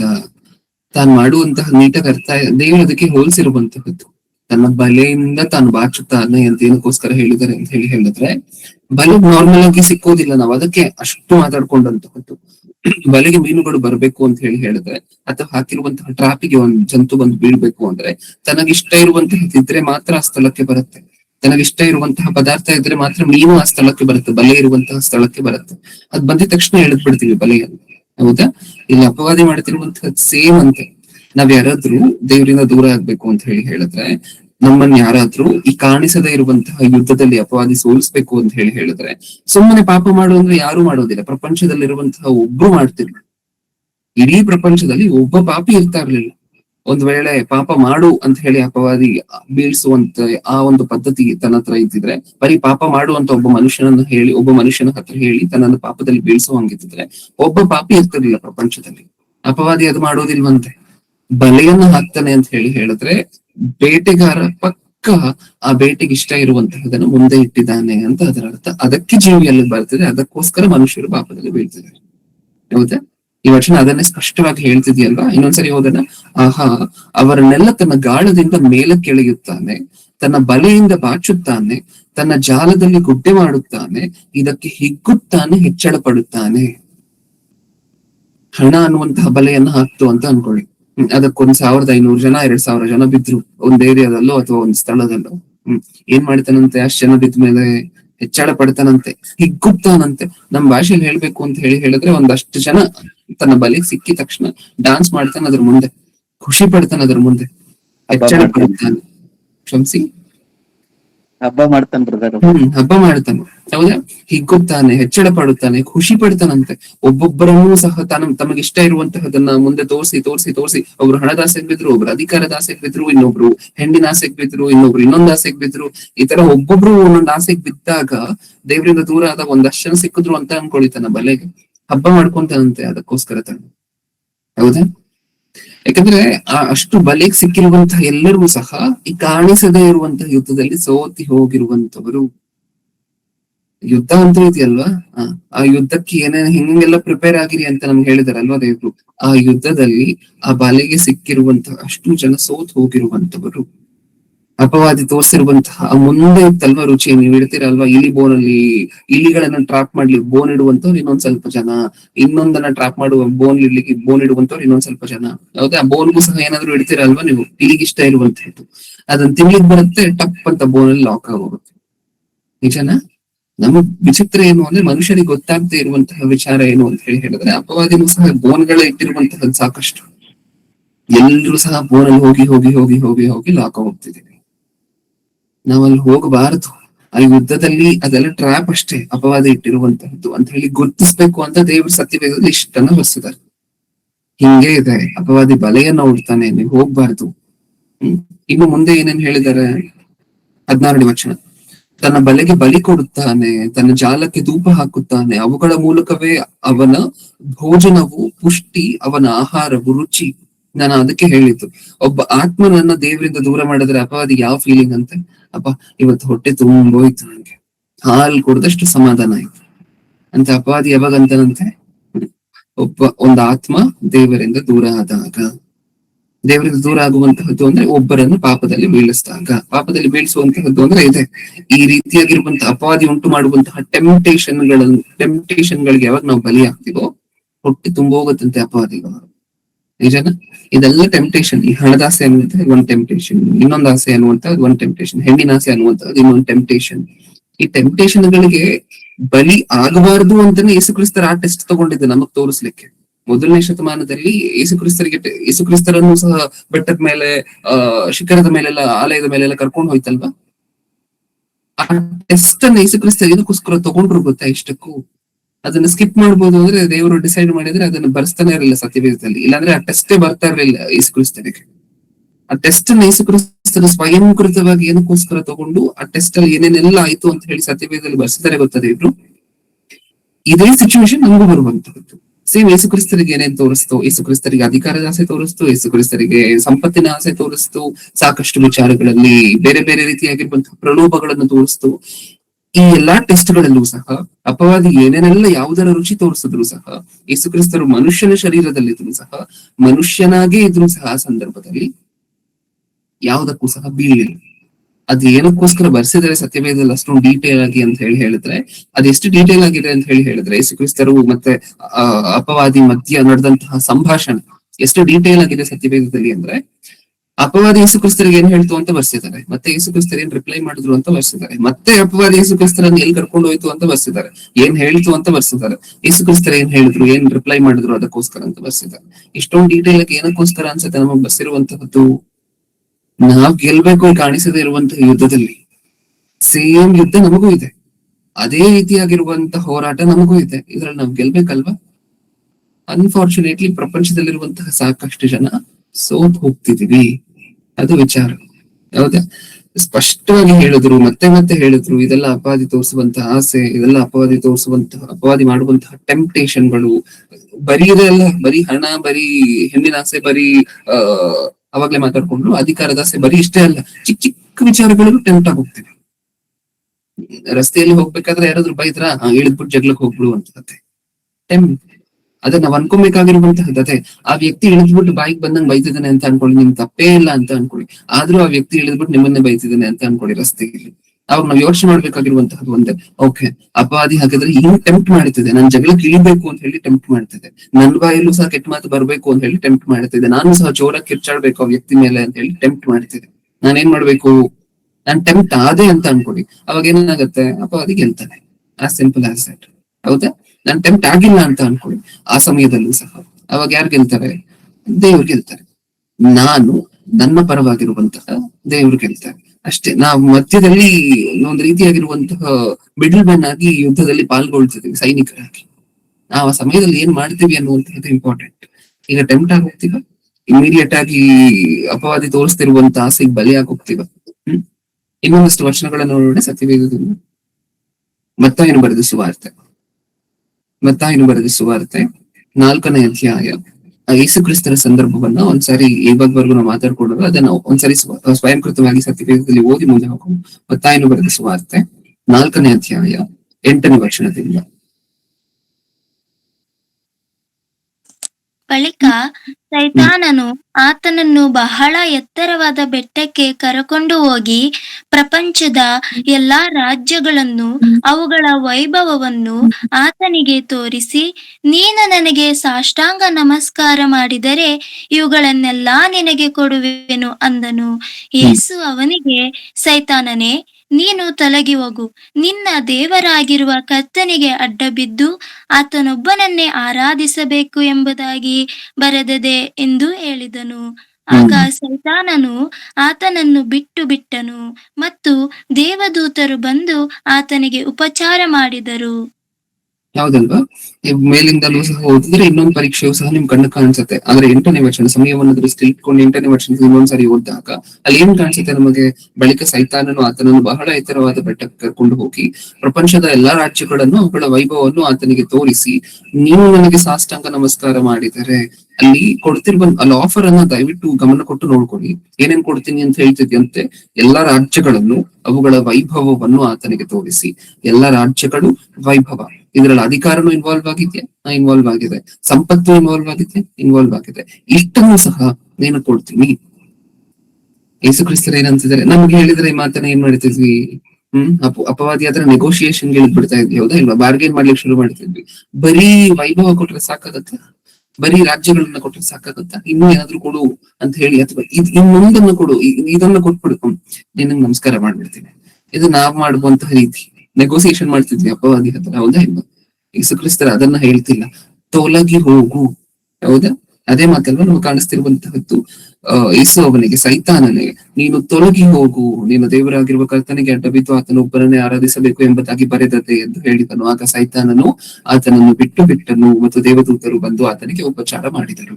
ಈ ಸೀನ್ ನೋಡಿದ್ರೆ ಏನರ್ಥ ಆಗ್ತದೆ ನಮ್ಗೆ? ಸೈತಾನನನ್ನ ಯೇಸು ಕ್ರಿಸ್ತರು ನೀನು ತೊಲಗಿ ಹೋಗು ಅಂತ ಹೇಳಿ ಆ ಆಫರ್ ಅನ್ನು ರಿಜೆಕ್ಟ್ ಮಾಡಿದಾಗ, ಆ ಬಲೆ ಹತ್ರ ಹೋಗದೆ ಇದ್ದಾಗ, ಓಕೆ, ಅದಾದ್ಮೇಲೆ ಅಲ್ಲಿ ನಡೀತಿರುವಂತಹ ಘಟನೆಯಲ್ಲಿ ಆ ಸೀನ್ ನೋಡಿದ್ರೆ ಏನರ್ಥ ಆಗ್ತದೆ ನಮಗೆ? ಅದು ಹೇಳಿದ ತಕ್ಷಣ 2 ವಿಚಾರ ನಡೀತಿದೆ. ಒಂದು, ಸೈತಾನನು ಯೇಸು ಕ್ರಿಸ್ತರನ್ನು ಬಿಟ್ಟು ಹೋದ. ಅದನ್ನೇ ಅಲ್ವಾ ನಾವು ನೋಡ್ಕೊಳ್ತಿರುವಂತಹದ್ದು. ಅದನ್ನ ಇನ್ನೊಂದ್ಸರಿ ಓದ್ತಿದ್ದೀನಿ, ನೀವು ಗಮನ ಕೊಟ್ಟು ನೋಡ್ಕೊಳ್ಳಿ. 11ನೇ ವಚನ. ಆಗ ಸೈತಾನನು ಆತನನ್ನು ಬಿಟ್ಟನು. ಈಗ ನೀವು ಹೇಳಿ, ನಿಮಗೂ ಒಂದು ಬಲೆಯನ್ನ ತೋರಿಸ್ತಾನೆ, ನೀವು ರಿಜೆಕ್ಟ್ ಮಾಡಿದ್ರಿ ಅಂತ ಅನ್ಕೊಳ್ಳಿ. ಆ ಸಮಯದಲ್ಲಿ ಮತ್ತೆ ನಿಮ್ಮನ್ನು ಏನ್ ಮಾಡ್ತಾನೆ ತಾನು? ಇನ್ನೊಂದು ಟೆಸ್ಟ್ ಮಾಡ್ಬೋದು ಅಂತ ಅನ್ಕೊಳ್ಳಿ. ಒಂದನ್ನು ತೋರಿಸ್ತಾ, ನೀವು ಒಳಗಾಗಿಲ್ಲ, ನೀವು ರಿಜೆಕ್ಟ್ ಮಾಡಿದ್ರಿ. ಮತ್ತೆ ಇನ್ನೊಂದನ್ನು ತಗೊಂಡ್ ಬಂದು ತೋರಿಸ್ತಾನೆ, ಅದನ್ನೂ ರಿಜೆಕ್ಟ್ ಮಾಡ್ತೀರಾ. ಇನ್ನೊಂದನ್ನ ತಗೊಂಡ್ ತಗೊಂಡ್ ಬಂದು ತೋರಿಸ್ತಾನೆ. ಅದನ್ನು ರಿಜೆಕ್ಟ್ ಮಾಡ್ತಾರೆ. ಇವಾಗ ಏನ್ ಮಾಡ್ತಾನೆ ಹೇಳಿ, ಫೈನಲ್ ಆಗಿ ನಿಮ್ಮನ್ನ ಬಿಟ್ಟು ಹೋಗ್ತಾನೆ. ಆ ಹೋಗುವಂತಹವರೆಗೂ ಸಹ ನಾವು ಯುದ್ಧ ಮಾಡಿ ಅಲ್ಲಿವರೆಗೂ ಸಹ ತಡ್ಕೊಂಡು ಹೆಂಗೋ ಮಾಡಿ ಡಿಫೀಟ್ ಮಾಡ್ಲಿಕ್ಕೆ ಟ್ರೈ ಮಾಡ್ಬಿಟ್ರೆ ಸಾಕು, ಕಂಪ್ಲೀಟ್ ಆಗಿ ಡಿಫೀಟ್ ಆಗೋಗ್ತಾನೆ. ನಾವು ಮಾಡ್ಬೇಕಾಗಿರುವಂತಹದಿಷ್ಟೇ, ಒಂದು ಅವಾಗ ಯಾವಾಗ್ಲೋ ಒಂದ್ಸರಿ ದೇವ್ರ ಪರ್ಮಿಷನ್ ಕೊಟ್ಟಾಗ ಅದನ್ನು ಸಹ ಒಂದ್ 3 ರಿಂದ 4 ಟೆಸ್ಟ್ಗಳನ್ನ ಇಡ್ತಾನೆ ತಗೊಂಡ್ ಬಂದು. ಅದು ಹಿಂದಿಂದ ಬೇಕಾದ್ರೂ ಬರ್ಬೋದು, 1 ತಿಂಗಳಾದ್ಮೇಲೆ ಇನ್ನೊಂದ್ ತಿಂಗಳಲ್ಲಿ ಟೆಸ್ಟ್ಗಳು ಬರ್ಬೋದು, ಅಥವಾ ಒಂದ್ ವರ್ಷ ಆದ್ಮೇಲೆ ಇನ್ನೊಂದ್ ವರ್ಷದಲ್ಲಿ ಟೆಸ್ಟ್ಗಳು ಬರ್ಬೋದು. ಆ ಬರುವಂತಹ 3 ರಿಂದ 4 ಟೆಸ್ಟ್ಗಳು ಏನಿರುತ್ತಲ್ವಾ, ಅದನ್ನ ಪಾಸ್ ಮಾಡ್ಬಿಟ್ರೆ ಏನಾಗ್ತಾನಂತೆ, ಅಪವಾದಿ ನಮ್ಮನ್ನ ಬಿಟ್ಟು ಹೊರಟೋಗ್ತಾನೆ. ಇರುವಂತಹ ಫ್ಯಾಂಟಸಿ ಅದ. ಇದು ಕೊನೆಯವರೆಗೂ ಹೋರಾಡ್ತಾನೆ ಇರ್ಬೇಕಾ ಬ್ರದರ್, ಬೇರೆ ಕೆಲಸ ಇರೋದಿಲ್ವಾ ಅಪವಾದಿಗೆ? ನಾವು ಒಬ್ರೆ ಎಲ್ಲ ಇರುವಂತಹದ್ದು ಭೂಮಿ ಮೇಲೆ, ನಾವ್ ಸ್ಟ್ರಾಂಗ್ ಆಗಿದ್ದೀವಿ ಅಂತ ಒಂದ್ ವೇಳೆ ಅಪವಾದಿಗೆ ಅನ್ಸಿದ್ರೆ, ನಮ್ಮನ್ನು ಬಿಟ್ಟು ಈ ಮನುಷ್ಯನನ್ನ ಎಷ್ಟು ಬೇರೆ ಬೇರೆ ಆಸೆಗಳನ್ನು ತೋರಿಸಿದ್ರೆ ಮನುಷ್ಯನು ಬೀಳ್ತಿಲ್ಲ ಅಂತ ಅನ್ಸಿದ್ರೆ, ತನಗೆ ಅಷ್ಟು ನಂಬಿಕೆ ನಮ್ಮಲ್ಲಿದೆ ಅಂತ ತನಗ ಅನ್ಸಿದ್ರೆ, ನಮ್ಮನ್ನು ಬಿಟ್ಟು ಇನ್ನೊಬ್ಬರ ಹತ್ರ ಹೋಗ್ತಾನೆ. ನಮ್ಮನ್ನು ಬಿಟ್ಟು ಹೋಗ್ತಾನಂತೆ. ಅದನ್ನ ಸತ್ಯವೇದದಲ್ಲಿ ಬರ್ಸಿರುವಂತಹದ್ದು. ಯೇಸುಕ್ರಿಸ್ತರನ್ನು 1 ಟ್ರೈ ಮಾಡಿತು, 2 ಟ್ರೈ ಮಾಡಿತು, 3 ಟ್ರೈ ಮಾಡಿತು. ಯೇಸುಕ್ರಿಸ್ತರು ಯಾವುದಕ್ಕೂ ಸಹ ಬೀಳಿಲ್ಲ ಅಂತ ಗೊತ್ತಾಗಿದ ತಕ್ಷಣ ಏನ್ ಮಾಡಿದ್ನಂತೆ, ಬಿಟ್ಟು ಹೊರಟೋದ. ಆಮೇಲೆ ಯಾವಾಗ್ಲೂ ಬರ್ಬೋದು, ಮತ್ತೆ ದೇವ್ರ ಪರ್ಮಿಷನ್ ಕೊಟ್ಟರೆ ಬರ್ತಾನೆ. ಅದ್ರ ಸದ್ಯಕ್ಕೆ ಬಿಟ್ಟು ಹೊರಟೋಗ್ತಾನೆ. ಅದು ಮೊದಲನೇದಾಗಿ ನಡೀತಿರುವಂತಹದ್ದು. ನಾವು ಯುದ್ಧ ಮಾಡಿ ಗೆದ್ರೆ 3-4 ಪರೀಕ್ಷೆಯಲ್ಲಿ ನಮ್ಮನ್ನ ಬಿಟ್ಟು ಹೊರಟೋಗ್ತಾನೆ. ಅದು ಫಸ್ಟ್ ಪಾಯಿಂಟ್. ಸೆಕೆಂಡ್ ಪಾಯಿಂಟ್ ಏನಾಗ್ತದೆ ಅಂತ ಅದಾದ್ಮೇಲೆ, ಆಗ ಸೈತಾನನು ಆತನನ್ನು ಬಿಟ್ಟನು ಮತ್ತು ದೇವದೂತರು ಬಂದು ಆತನಿಗೆ ಉಪಚಾರ ಮಾಡಿದರು. ಇವಾಗ ಹೇಳಿ, ಯಾರು ರೆಡಿ ಆಗಿದಾರಂತೆ? ನೀವು ಪರೀಕ್ಷೆಯನ್ನ ಎದುರುಗೊಳ್ತಿರ್ಬೇಕಾದ್ರೆ, ನೀವು ಈ ಅಪವಾದಿಯ ಜೊತೆ ಹೋರಾಡ್ತಿರ್ಬೇಕಾದ್ರೆ, ಆ ಹೋರಾಟ ರಿಸಲ್ಟ್ ಏನಾದ್ರು ಪಾಸಿಟಿವ್ ಆಗಿ ಹೊರಟು ಬಂದ್ರೆ, ನೀವೇನಾದ್ರೂ ಗೆದ್ರೆ, ಯಾರು ರೆಡಿ ಆಗಿದಾರಂತೆ ನಿಮ್ ಹತ್ರ ಬಂದು ನಿಮ್ಮನ್ನ ಉಪಚಾರ ಮಾಡ್ಲಿಕ್ಕೆ, ನಿಮ್ಮನ್ನ ಬಲಪಡಿಸ್ಲಿಕ್ಕೆ ಆ ಸಮಯದಲ್ಲಿ? ದೇವದೂತರು. ಅದೇ ಅಲ್ವಾ ನಮ್ಗೆ ಇದರಿಂದ ಅರ್ಥ ಆಗ್ತಿರುವಂತಹದ್ದು. ನೀವು ಯೋಬನ ವಿಚಾರದಲ್ಲೂ ಸೇಮ್ ಇದನ್ನೇ ನೋಡ್ತೀರಾ. ಯಾಕೆಂದ್ರೆ ಆಶೀರ್ವಾದ ಅನ್ನುವಂತಹದ್ದು ರೆಡಿಯಾಗಿತ್ತು ಯೋಬನಿಗೋಸ್ಕರ ಸ್ವಲ್ಪ ಸಮಯ ಆದ ನಂತರ. ಯೋಬನಿಗೆ ಬಂದಂತಹ ಕಷ್ಟಗಳು ಏನೇನು ಅಂತ ನಿಮ್ಗೆ ಗೊತ್ತು, ಹೌದಲ್ವಾ? ಆ ಕಷ್ಟಗಳೆಲ್ಲ ಆದ ನಂತರ ಏನ್ ರೆಡಿಯಾಗಿತ್ತು ಯೋಬನಿಗೆ, ಅದಾದ್ಮೇಲೆ ಒಂದ್ ಸ್ವಲ್ಪ ಕಾಲ ಆದ ನಂತರ ಹಿಂದೆ ಅದಕ್ಕಿಂತ 2ರಷ್ಟು ಆಶೀರ್ವಾದ ರೆಡಿಯಾಗಿತ್ತು ಯೋಬನಿಗೋಸ್ಕರ. ನಮ್ಗೆ ಅರ್ಥ ಆಗೋ ಭಾಷೆಯಲ್ಲಿ ಹೇಳ್ಬೇಕು ಅಂತ ಇದನ್ನ ಎಕ್ಸಾಂಪಲ್ ಆಗಿ ತಗೊಳ್ತಿದ್ದೇನೆ. ಇಲ್ಲೂ ಸಹ ದೇವದೂತರು ರೆಡಿಯಾಗಿ ನಮ್ಮನ್ನೇ ನೋಡ್ತಿದ್ದಾರೆ. ನಾವು ಟೆಸ್ಟ್ ತಗೊಳ್ತಿದ್ದೀವಿ ಅಂತ ಅನ್ಕೊಳ್ಳಿ, ಬ್ಯಾಟಲ್ ಗ್ರೌಂಡ್ ಅಲ್ಲಿ ಅಥವಾ ಯುದ್ಧ ಭೂಮಿಯಲ್ಲಿ ಯುದ್ಧ ಮಾಡ್ತಿದ್ದೀವಿ, ಕತ್ತಿ ಹಿಡ್ಕೊಂಡು ಹಂಗೆ ಹಿಂಗೆ ಹಿಂಗೆ ಹಂಗೆ ಎಲ್ಲ ಒಂದ್ ಕಡೆ ಇದನ್ನ ಇಟ್ಕೊಂಡು, ಇನ್ನೊಂದ್ ಕಡೆ ಎಕ್ವಿಪ್ಮೆಂಟ್ಸ್ ಎಲ್ಲ ಬರುತ್ತಲ್ಲ ಯುದ್ಧ ಮಾಡುವಂತಹದ್ದು. ಒಂದ್ ಕಡೆ ತಡಿಲಿಕ್ಕೋಸ್ಕರ ಒಂದನ್ನ ಕೊಟ್ಟಿರ್ತಾರೆ, ಗುರಾಣಿಯನ್ನ, ಇನ್ನೊಂದ್ ಕಡೆ ಕತ್ತಿ ಇರುತ್ತೆ. ಇದನ್ನ ಎಲ್ಲ ಪ್ರೊಟೆಕ್ಷನ್ ಇಟ್ಕೊಂಡು ಏನೋ ಯುದ್ಧ ಮಾಡಿದ್ವಿ. ಕೊನೆಯದಾಗಿ ನಾವ್ ಗೆದ್ದಾಗ ನಮ್ಮನ್ನ ಬಂದು ರಿಸೀವ್ ಮಾಡ್ಲಿಕ್ಕೋಸ್ಕರ, ನಮ್ಗೆ ವೆಲ್ಕಮ್ ಮಾಡ್ಲಿಕ್ಕೋಸ್ಕರ, ನಮ್ಮನ್ನ ಬಂದು ಆಶ್ರಯಿಸ್ಲಿಕ್ಕೋಸ್ಕರ, ನಮಗೆ ಆಧಾರವಾಗಿರ್ಲಿಕ್ಕೋಸ್ಕರ ದೇವರು ದೂತರನ್ನು ಕಳಿಸಿ ರೆಡಿಯಾಗಿ ಇಟ್ಟಿದಾರಂತೆ. ನೀವು ಯುದ್ಧ ಮಾಡ್ತಿರುವಂತಹದ್ದು ಅವ್ರು ನೋಡ್ತಿದ್ದಾರೆ. ನೀವ್ ಯುದ್ಧದಲ್ಲಿ ಏನಾಗುತ್ತೆ ಅನ್ನೋದಕ್ಕೋಸ್ಕರ ಕಾಯ್ತಿದ್ದಾರೆ. ನೀವು ಗೆದ್ರೆ ಬಂದು ನಿಮ್ಗೆ ಉಪಚಾರ ಮಾಡ್ತಾರೆ, ಹೌದಾ? ಸೋತ್ರೆ ವಾಪಸ್ ಹೋಗ್ತಾರೆ. ಅಷ್ಟೇ ಇರುವಂತಹ ವಿಚಾರ. ಇಲ್ಲಿ ಯೇಸುಕ್ರಿಸ್ತರು ಗೆದ್ರು, ದೇವದೂತರಿಂದ ಅವ್ರ ಉಪಚಾರ. ಯುದ್ಧ ನಡೆಯೋವರೆಗೂ ಅವ್ರು ಇನ್ಫ್ಲೂಯೆನ್ಸ್ ಮಾಡಲ್ಲ. ಯುದ್ಧ ಮುಗಿಯೋವರೆಗೂ ಅವ್ರು ಬಂದು ನಿಮ್ಮ ಕೈಯಲ್ಲಿ, ನೀವು ನಮ್ಗೆ ಅರ್ಥ ಆಗೋ ಭಾಷೆಯಲ್ಲಿ ಹೇಳ್ಬೇಕು ಅಂತ ಹೇಳಿದ್ರೆ, ಒಂದು ಪಾಪದ ಕೃತ್ಯ ಇದೆ ಅಂತ ಅನ್ಕೊಳ್ಳಿ. ಮದ್ಯಪಾನ ಮಾಡುವಂತ ಒಬ್ಬ ವ್ಯಕ್ತಿ ಈಗ ಮದ್ಯಪಾನ ಮುಂದೆ ಹಾಕೊಂಡು ಗ್ಲಾಸ್ ಅಲ್ಲಿ ಇಟ್ಕೊಂಡಿದ್ದಾನೆ. ಮುಂದೆ ಮದ್ಯಪಾನ ಮಾಡ್ಬೇಕು ಅಂತ ಹೇಳಿ ಮದ್ಯವನ್ನ ಗ್ಲಾಸ್ ಅಲ್ಲಿ ಹಾಕೊಂಡು ಇಟ್ಕೊಂಡಿದ್ದಾನೆ. ಈಗ ಅಪವಾದಿ ಪ್ರೇರೇಪಿಸ್ತದೆ. ಏನಂತ ಪ್ರೇರೇಪಿಸ್ತದೆ ಹೇಳ್ತೀರಾ ನೀವೇ? ಏನಂತ ಪ್ರೇರೇಪಿಸ್ತದೆ? ಗ್ಲಾಸ್ ಮುಂದೆ ಇರ್ಬೇಕಾದ್ರೆ ಏನಂತ ಪ್ರೇರೇಪಿಸ್ತಿರುತ್ತೆ? ಕುಡಿ ಕುಡಿ ಕುಡಿ ಕುಡಿ ಕುಡಿ ಪ್ರೇರೇಪಿಸುತ್ತೆ. ಓಕೆ, ಕುಡಿ ಕುಡಿ ಕುಡಿ ಅಂತ ಹೇಳಿ ಪ್ರೇರೇಪಿಸ್ತಿದೆ. ಈಗ ದೇವದೂತರು ಏನ್ ಮಾಡ್ತಿದಾರಂತೆ? ಪಕ್ಕದಲ್ಲಿ ನಿಂತ್ಕೊಂಡು ನಿಮ್ಮನ್ನೇ ನೋಡ್ತಿದ್ದಾರೆ. ಓಕೆ, ಇದು ಸೇಮ್ ಇದೇ ಅಲ್ವಾ ನಡೀತಿರುವಂತದ್ದು ಯೇಸುಕ್ರಿಸ್ತರ ವಿಚಾರದಲ್ಲಿ. ಸೇಮ್ ಇದೆ ನೀವು ನೋಡ್ತಿರುವಂತದ್ದು. ದೇವದೂತರು ನಿಮ್ಮನ್ನೇ ನೋಡ್ತಿದ್ದಾರೆ. ಟೆಸ್ಟ್ ನಡೀತಿದೆ. ಬೇಡ ಅಂತ ಕುಡಿ ಅಂತ, ಬೇಡ ಅಂತ ಕುಡಿ ಅಂತ. ವಾಕ್ಯ ನಮ್ಗೆ ಹೇಳ್ತಿದೆ ಬೇಡ ಅಂತ, ಅಪವಾದಿ ಹೇಳ್ತಿದೆ ಕುಡಿ ಅಂತ. ಇದು ನಡೀತಿದೆ. ದೇವದೂತರಲ್ಲಿ ಅಲ್ಲೇ ನಮ್ಮ ಸುತ್ತ ಪ್ರಕೃತಿ ನಮ್ಮನ್ನ ನೋಡ್ತಿದೆ, ದೇವದೂತರು ನಮ್ಮನ್ನ ನೋಡ್ತಿದ್ದಾರೆ. ಎಲ್ಲರ ಆಸೆ ಒಂದೇ, ನಾವು ಈ ಟೆಸ್ಟ್ ಅಲ್ಲಿ ಗೆಲ್ಬೇಕು ಅಂತ. ಪ್ರಕೃತಿ ಆಸೆ ಒಂದೇ, ದೇವದೂತರ ಆಸೆ ಒಂದೇ, ಈ ಟೆಸ್ಟ್ ಅಲ್ಲಿ ನಾವು ಗೆಲ್ಬೇಕು ಅಂತ. ಬೇಡ, ಅಪವಾದಿ ಕೊಡುವಂತ ಆಫರ್ಗೆ, ಅಪವಾದಿ ಮಾಡುವಂತಹ ಪ್ರೇರೇಪಣೆ ರಿಜೆಕ್ಟ್ ಮಾಡುವಂತಹದ್ದು, ಅದು ಮಾಡ್ಬೇಕು ಅಂತ ಹೇಳಿ ಅಷ್ಟೂ ಜನ ಸಹ ಕೋರ್ಕೊಳ್ತಿದ್ದಾರೆ. ನಮ್ ಸುತ್ತ ಇರುವಂತಹ ಅಷ್ಟು ಜನ ಅಂದ್ರೆ ಪ್ರಕೃತಿ, ದೇವದೂತರ ಬಗ್ಗೆ ಮಾತಾಡ್ತಿದೆ. ಓಕೆ, ಈಗ ಆ ಪರೀಕ್ಷೆಯಲ್ಲಿ ಸೋತ್ವಿ ಅಂತ ಅನ್ಕೊಳ್ಳಿ. ದೇವದೂತರು ಎಲ್ಲಿವರೆಗೂ ಇಂಟರ್ಫಿಯರ್ ಆಗೋದಿಲ್ಲ ಅಂತ ಹೇಳಿದ್ರೆ, ಅಪವಾದಿ ನಿಮ್ಗೆ ಪ್ರೇರೇಪಿಸ್ತಿದೆ ಅದನ್ನ ಕುಡಿ ಅಂತ ಹೇಳಿ. ಅದನ್ನ ಈ ಮನುಷ್ಯ ಕೈಯಲ್ಲಿ ಹಿಡ್ಕೊಂಡ. ಈಗ ದೇವದೂತರು ಬಂದ್ಬಿಟ್ಟು ನಿಮ್ ಕೈಯನ್ನ ಹಿಂಗೇ ದೂರ ತಗೊಂಡು ಹೊರಟೋಗೋದಿಲ್ಲ, ಇದನ್ನ ಮಾಡೋದಿಲ್ಲ ದೇವದೂತರು. ಆ ಟೆಸ್ಟ್ ನ ನೀವು ಕಂಪ್ಲೀಟ್ ಆಗಿ ಮುಗಿಸ್ಬೇಕು, ಎಕ್ಸಾಮ್ ಹಾಲ್ ಬರೋದಿಲ್ಲ. ಮತ್ತೆ ನೀವು ಆ ಗ್ಲಾಸ್ ಅನ್ನ ತಗೊಂಡು ಬಾಯಿ ಹತ್ರ ಇಟ್ಕೊಂಡಾಗ ಅದನ್ನ ಗ್ಲಾಸ್ ಅನ್ನ ದೂರ ತಳ್ಬಿಟ್ಟು ಚೆಲ್ಬಿಡುವಂತಹದ್ದು, ಹೊಡೆದಾಕ್ಬಿಡುವಂತಹದ್ದು, ಇದನ್ನೆಲ್ಲ ಮಾಡೋದಿಲ್ಲ. ನಿಮ್ಮ ಆಪ್ಷನ್ ಅದು, ನಿಮ್ಗೆ ಕೊಟ್ಟಿರುವಂತಹ ಚಾಯ್ಸ್. ನೀವು ನಿಮ್ಗೆ 2 ವಾಯ್ಸ್ ಕೇಳಿಸ್ತದೆ, ಒಂದು ವಾಕ್ಯ ನಿಮ್ಮ ಹತ್ರ ಮಾತಾಡ್ತದೆ ಮಾಡ್ಬೇಡಿ ಅಂತ, ಎರಡನೇದು ಅಪವಾದಿ ಹೇಳ್ತದೆ ಮಾಡು ಅಂತ ಹೇಳಿ. ನೀವ್ ಯಾರ ವಾಯ್ಸ್ ಕಿವಿ ಕೊಡ್ತೀರಾ ಅನ್ನುವಂತಹ ನಿಮಗೆ ಕೊಟ್ಟಿರುವಂತಹ ಇಂಡಿಪೆಂಡೆನ್ಸ್ ದೇವ್ರು. ಹೌದಾ? ಆದಮ್ ಅವರಿಗೂ ಇಂಡಿಪೆಂಡೆನ್ಸ್ ಅನ್ನೇ ದೇವ್ರು ಕೊಟ್ಟಿದ್ದು. ಏನು, ನೀವು ಹಣ್ಣನ್ನ ತಿನ್ಬಾರ್ದು ಅಂತ ನಾನು ಹೇಳಿದ್ದೀನಿ ನಿಮಗೆ. ನೀವು ಇನ್ನೊಬ್ರು ಮಾತನ್ನ, ಅಪವಾದಿಯ ಮಾತನ್ನ ಹೋಗಿ ಕೇಳ್ಕೊಂಡು ಆದಮ್ ಹವ್ವ ಹಣ್ಣನ್ನ ತಗೊಂಡು ಬಾಯಿ ಹತ್ರ ಇಟ್ಕೊಂಡಾಗ ದೇವ್ರು ಬಂದು ಇಂಟರ್ಫಿಯರ್ ಮಾಡ್ಬೋದಿತ್ತು. ಅವ್ರ ಕೈ ಹಿಂಗೆ ಪ್ಯಾರಲೈಸ್ ಆಗೋ ಹಂಗ್ ಮಾಡ್ಬಿಟ್ಟಿದ್ರೆ ಅವ್ರ ಹಣ್ಣನ್ನ ತಿಂತಾ ಇರ್ಲಿಲ್ಲ ಯಾವತ್ತು. ಆದ್ರೆ ಹಂಗ್ ಮಾಡಿಲ್ಲ ದೇವ್ರು. ಅದು ನಿಮಗ್ ಬಿಟ್ಟಿರುವಂತಹದ್ದು. ನಿಮ್ಮನ್ನೇ ನೋಡ್ತಿದ್ದಾರೆ ದೇವರು ಆ ಸಂದರ್ಭದಲ್ಲಿ, ನಮ್ಮೆಲ್ಲರನ್ನು ನೋಡ್ತಿದ್ದಾರೆ. ನಾವೊಂದು ನಾವು ಪಾಪಕ್ಕೆ ಕೈ ಹಾಕಬೇಕು ಅಂತ ಹೇಳಿದಾಗ ಒಬ್ಬ ಮನುಷ್ಯ ನಮ್ಮನ್ನೇ ನೋಡ್ತಿದ್ದಾರೆ ದೇವರು, ದೇವದೂತರು ನಮ್ಮನ್ನೇ ನೋಡ್ತಿದ್ದಾರೆ. ಆದ್ರೆ ಯಾರು ಇಂಟರ್ಫಿಯರ್ ಮಾಡೋದಿಲ್ಲ. ನೀವು ಪರೀಕ್ಷೆಯಲ್ಲಿ ಸೋಲ್ಬೇಕು ಅಥವಾ ಗೆಲ್ಬೇಕು. ನೀವು ಗೆದ್ರೆ ದೇವರಂತೂ ರೆಡಿ ಆಗಿದ್ದಾರೆ, ದೂತರನ್ನ ಕಳಿಸಿ ನಿಮ್ಗೆ ಉಪಚಾರ ಮಾಡಿಸ್ಬೇಕು. ನೀವು ಸೋತ್ರೆ ಅದಾದ್ಮೇಲೆ ಪೋಸ್ಟ್ ಕಾನ್ಸಿಕ್ವೆನ್ಸಸ್ ಅನ್ನ ನಾವೇ ಫೇಸ್ ಮಾಡ್ಬೇಕು. ಹೌದಾ? ಅದರ ಪರಿಣಾಮಗಳನ್ನ ನಾವು ಫೇಸ್ ಮಾಡ್ಬೇಕಾಗಿರುತ್ತೆ. ನಾವು ಗೆದ್ರೆ ಒಂದು ಇಲ್ಲಿ ಯೇಸು ಕ್ರಿಸ್ತರಿಗೆ ಏನಾಯ್ತೋ ಅದೇ ಉಪಚಾರ ನಮಗೂ ಇದ್ದೇ ಇರುತ್ತೆ ದೇವರ ಕಡೆಯಿಂದ. ಅದು ಆತ್ಮಿಕವಾಗಿರುತ್ತೋ, ದೈಹಿಕವಾಗಿರುತ್ತೋ, ಇನ್ನೊಂದ್ ತರ ಇರುತ್ತೋ, ಅಥವಾ ಸ್ವಲ್ಪ ಲೇಟ್ ಆಗಿ ಬರ್ಬೋದು ಆ ಉಪಚಾರ, ಒಟ್ಟಿನಲ್ಲಿ ಖಂಡಿತವಾಗಿ ಖಚಿತವಾಗಿ ಬಂದೇ ಬರುತ್ತೆ. ಅದಕ್ಕೆ ಪ್ರತ್ಯಕ್ಷ ಸಾಕ್ಷಿ ಯೋಬನ ಜೀವನದಲ್ಲಿ ನಡೆದಂತಹ ವಿಚಾರಗಳು. ತನಗ್ ಬಂದಿರುವಂತಹ ಎಲ್ಲಾ ಪರೀಕ್ಷೆಗಳನ್ನ ತಾನು ಎದುರಿಸಿದ್ರು. ಹೌದಾ? ಎಲ್ಲಾ ಪರೀಕ್ಷೆಯಲ್ಲೂ ಸಹ ಪಾಸ್ ಆದ್ರು. ಕೊನೆಯಲ್ಲಿ ಉಪಚಾರ ಆಯ್ತಾ ದೇವರ ಕಡೆಯಿಂದ? ಹಿಂದೆ ಇದ್ದದ್ದಕ್ಕಿಂತ 2ರಷ್ಟು. ಯೋಸೇಫನ ಜೀವನದಲ್ಲಿ ಇದನ್ನೇ ನೋಡ್ತೀರ. ತನಗ್ ಬಂದಂತಹ ಎಲ್ಲಾ ಶೋಧನೆಗಳಲ್ಲೂ ಸಹ ಗೆಲ್ತಾ ಮುಂದೆ ಹೋದ್ರು. ವರ್ಷಗಳು ಗೆದ್ರು. ಹೌದಾ? ಅದು ದಿನಗಳಲ್ಲ, ವರ್ಷಗಳ ಗಟ್ಲೆ ನಡೀತು ಆ ಪರೀಕ್ಷೆ ಅನ್ನುವಂತಹದ್ದು. ಅದೆಲ್ಲ ಗೆದ್ದಿದ್ದಕ್ಕೆ ಒಂದಷ್ಟು ವರ್ಷ ಆದ ನಂತರ ದೇವರ ಕಡೆಯಿಂದ ಬರ್ಬೇಕಾಗಿದ್ದಂತ ಉಪಚಾರ ತನಗ್ ಬಂತು. ಹೌದಾ? ಇವಾಗ ನೀವ್ ಹೇಳಿ, ನಮಗೆ ಯಾವ್ದು ಬೇಕು? ನಾವು ಬ್ಯಾಟಲ್ ಗ್ರೌಂಡ್ ಅಲ್ಲಿ ಇರುವಂತಹ ಪ್ರತಿ ಸಾರಿಯೂ ಸಹ ಅಪವಾದಿ ಪ್ರೇರೇಪಿಸ್ತದೆ ಅಂತ ಹೇಳಿದ್ರೆ ನಮ್ಗೆ ಒಂದೇ ಅರ್ಥ ಆಗ್ಬೇಕು. ಓಕೆ, ನಾನು ಯುದ್ಧ ಭೂಮಿಲಿ ಇರ್ತೀನಿ. ಈ ಯುದ್ಧವನ್ನು ಯಾರ್ಯಾರು ನೋಡ್ತಿದ್ದಾರೆ? ದೇವ್ರು ನೋಡ್ತಿದ್ದಾರೆ. ಆದ್ರೆ ಇಂಟರ್ಫಿಯರ್ ಮಾಡಲ್ಲ. ಪಾಪವನ್ನ ತಡಿಬಾರ್ದು ಅಂತ ಹೇಳಿ ಫಿಸಿಕಲ್ ಆಗಿ ನಮ್ ಜೊತೆ ಯಾವುದೇ ರೀತಿಯಾಗಿರುವಂತ ಇಂಟರ್ಫಿಯರೆನ್ಸ್ ಮಾಡಲ್ಲ ದೇವ್ರು. ಪರೀಕ್ಷೆ ಬರೀತಿರ್ಬೇಕು. ಇಂಟರ್ಫಿಯರೆನ್ಸ್ ಮಾಡಿದ್ರೆ ಅದು ಹೆಂಗಿರುತ್ತೆ ಗೊತ್ತಾ? ಪರೀಕ್ಷೆಯನ್ನ ಶಿಕ್ಷಕರು ಪಾಠ ಮಾಡುವವರೆಗೂ ನಿಮ್ಗೆ ಪಾಠ ಮಾಡ್ತಾರೆ. ಪಾಠ ಮಾಡಿದ್ಮೇಲೆ ಒಂದಿನ ಪರೀಕ್ಷೆ ಇಡ್ತಾರಲ್ವಾ, ಆ ಪರೀಕ್ಷೆಯಲ್ಲಿ ಬಂದು ಉತ್ತರಗಳನ್ನ ಹೇಳ್ಕೊಟ್ರೆ ಅವ್ರು ಒಳ್ಳೆ ಶಿಕ್ಷಕರಾಗೋದಿಲ್ಲ. ಪಾಠ ಮಾಡ್ಬೇಕಾದ್ರೆ ತುಂಬಾ ಚೆನ್ನಾಗಿ ಪಾಠ ಮಾಡ್ಬೇಕು. ಅದಾದ ನಂತರ ಪರೀಕ್ಷೆಯಲ್ಲಿ ಎಕ್ಸಾಮ್ ಪೇಪರ್ಸ್ ಕೊಟ್ಟು ನೀವು ಬರೀತಿರ್ಬೇಕಾದ್ರೆ ಆ ಪರೀಕ್ಷೆಯಲ್ಲಿ ಬಂದು ಉತ್ತರಗಳನ್ನ ಹೇಳ್ಕೊಡುವಂತವ್ರು ಒಳ್ಳೆ ಶಿಕ್ಷಕರಲ್ಲ. ನಿಜನಾ?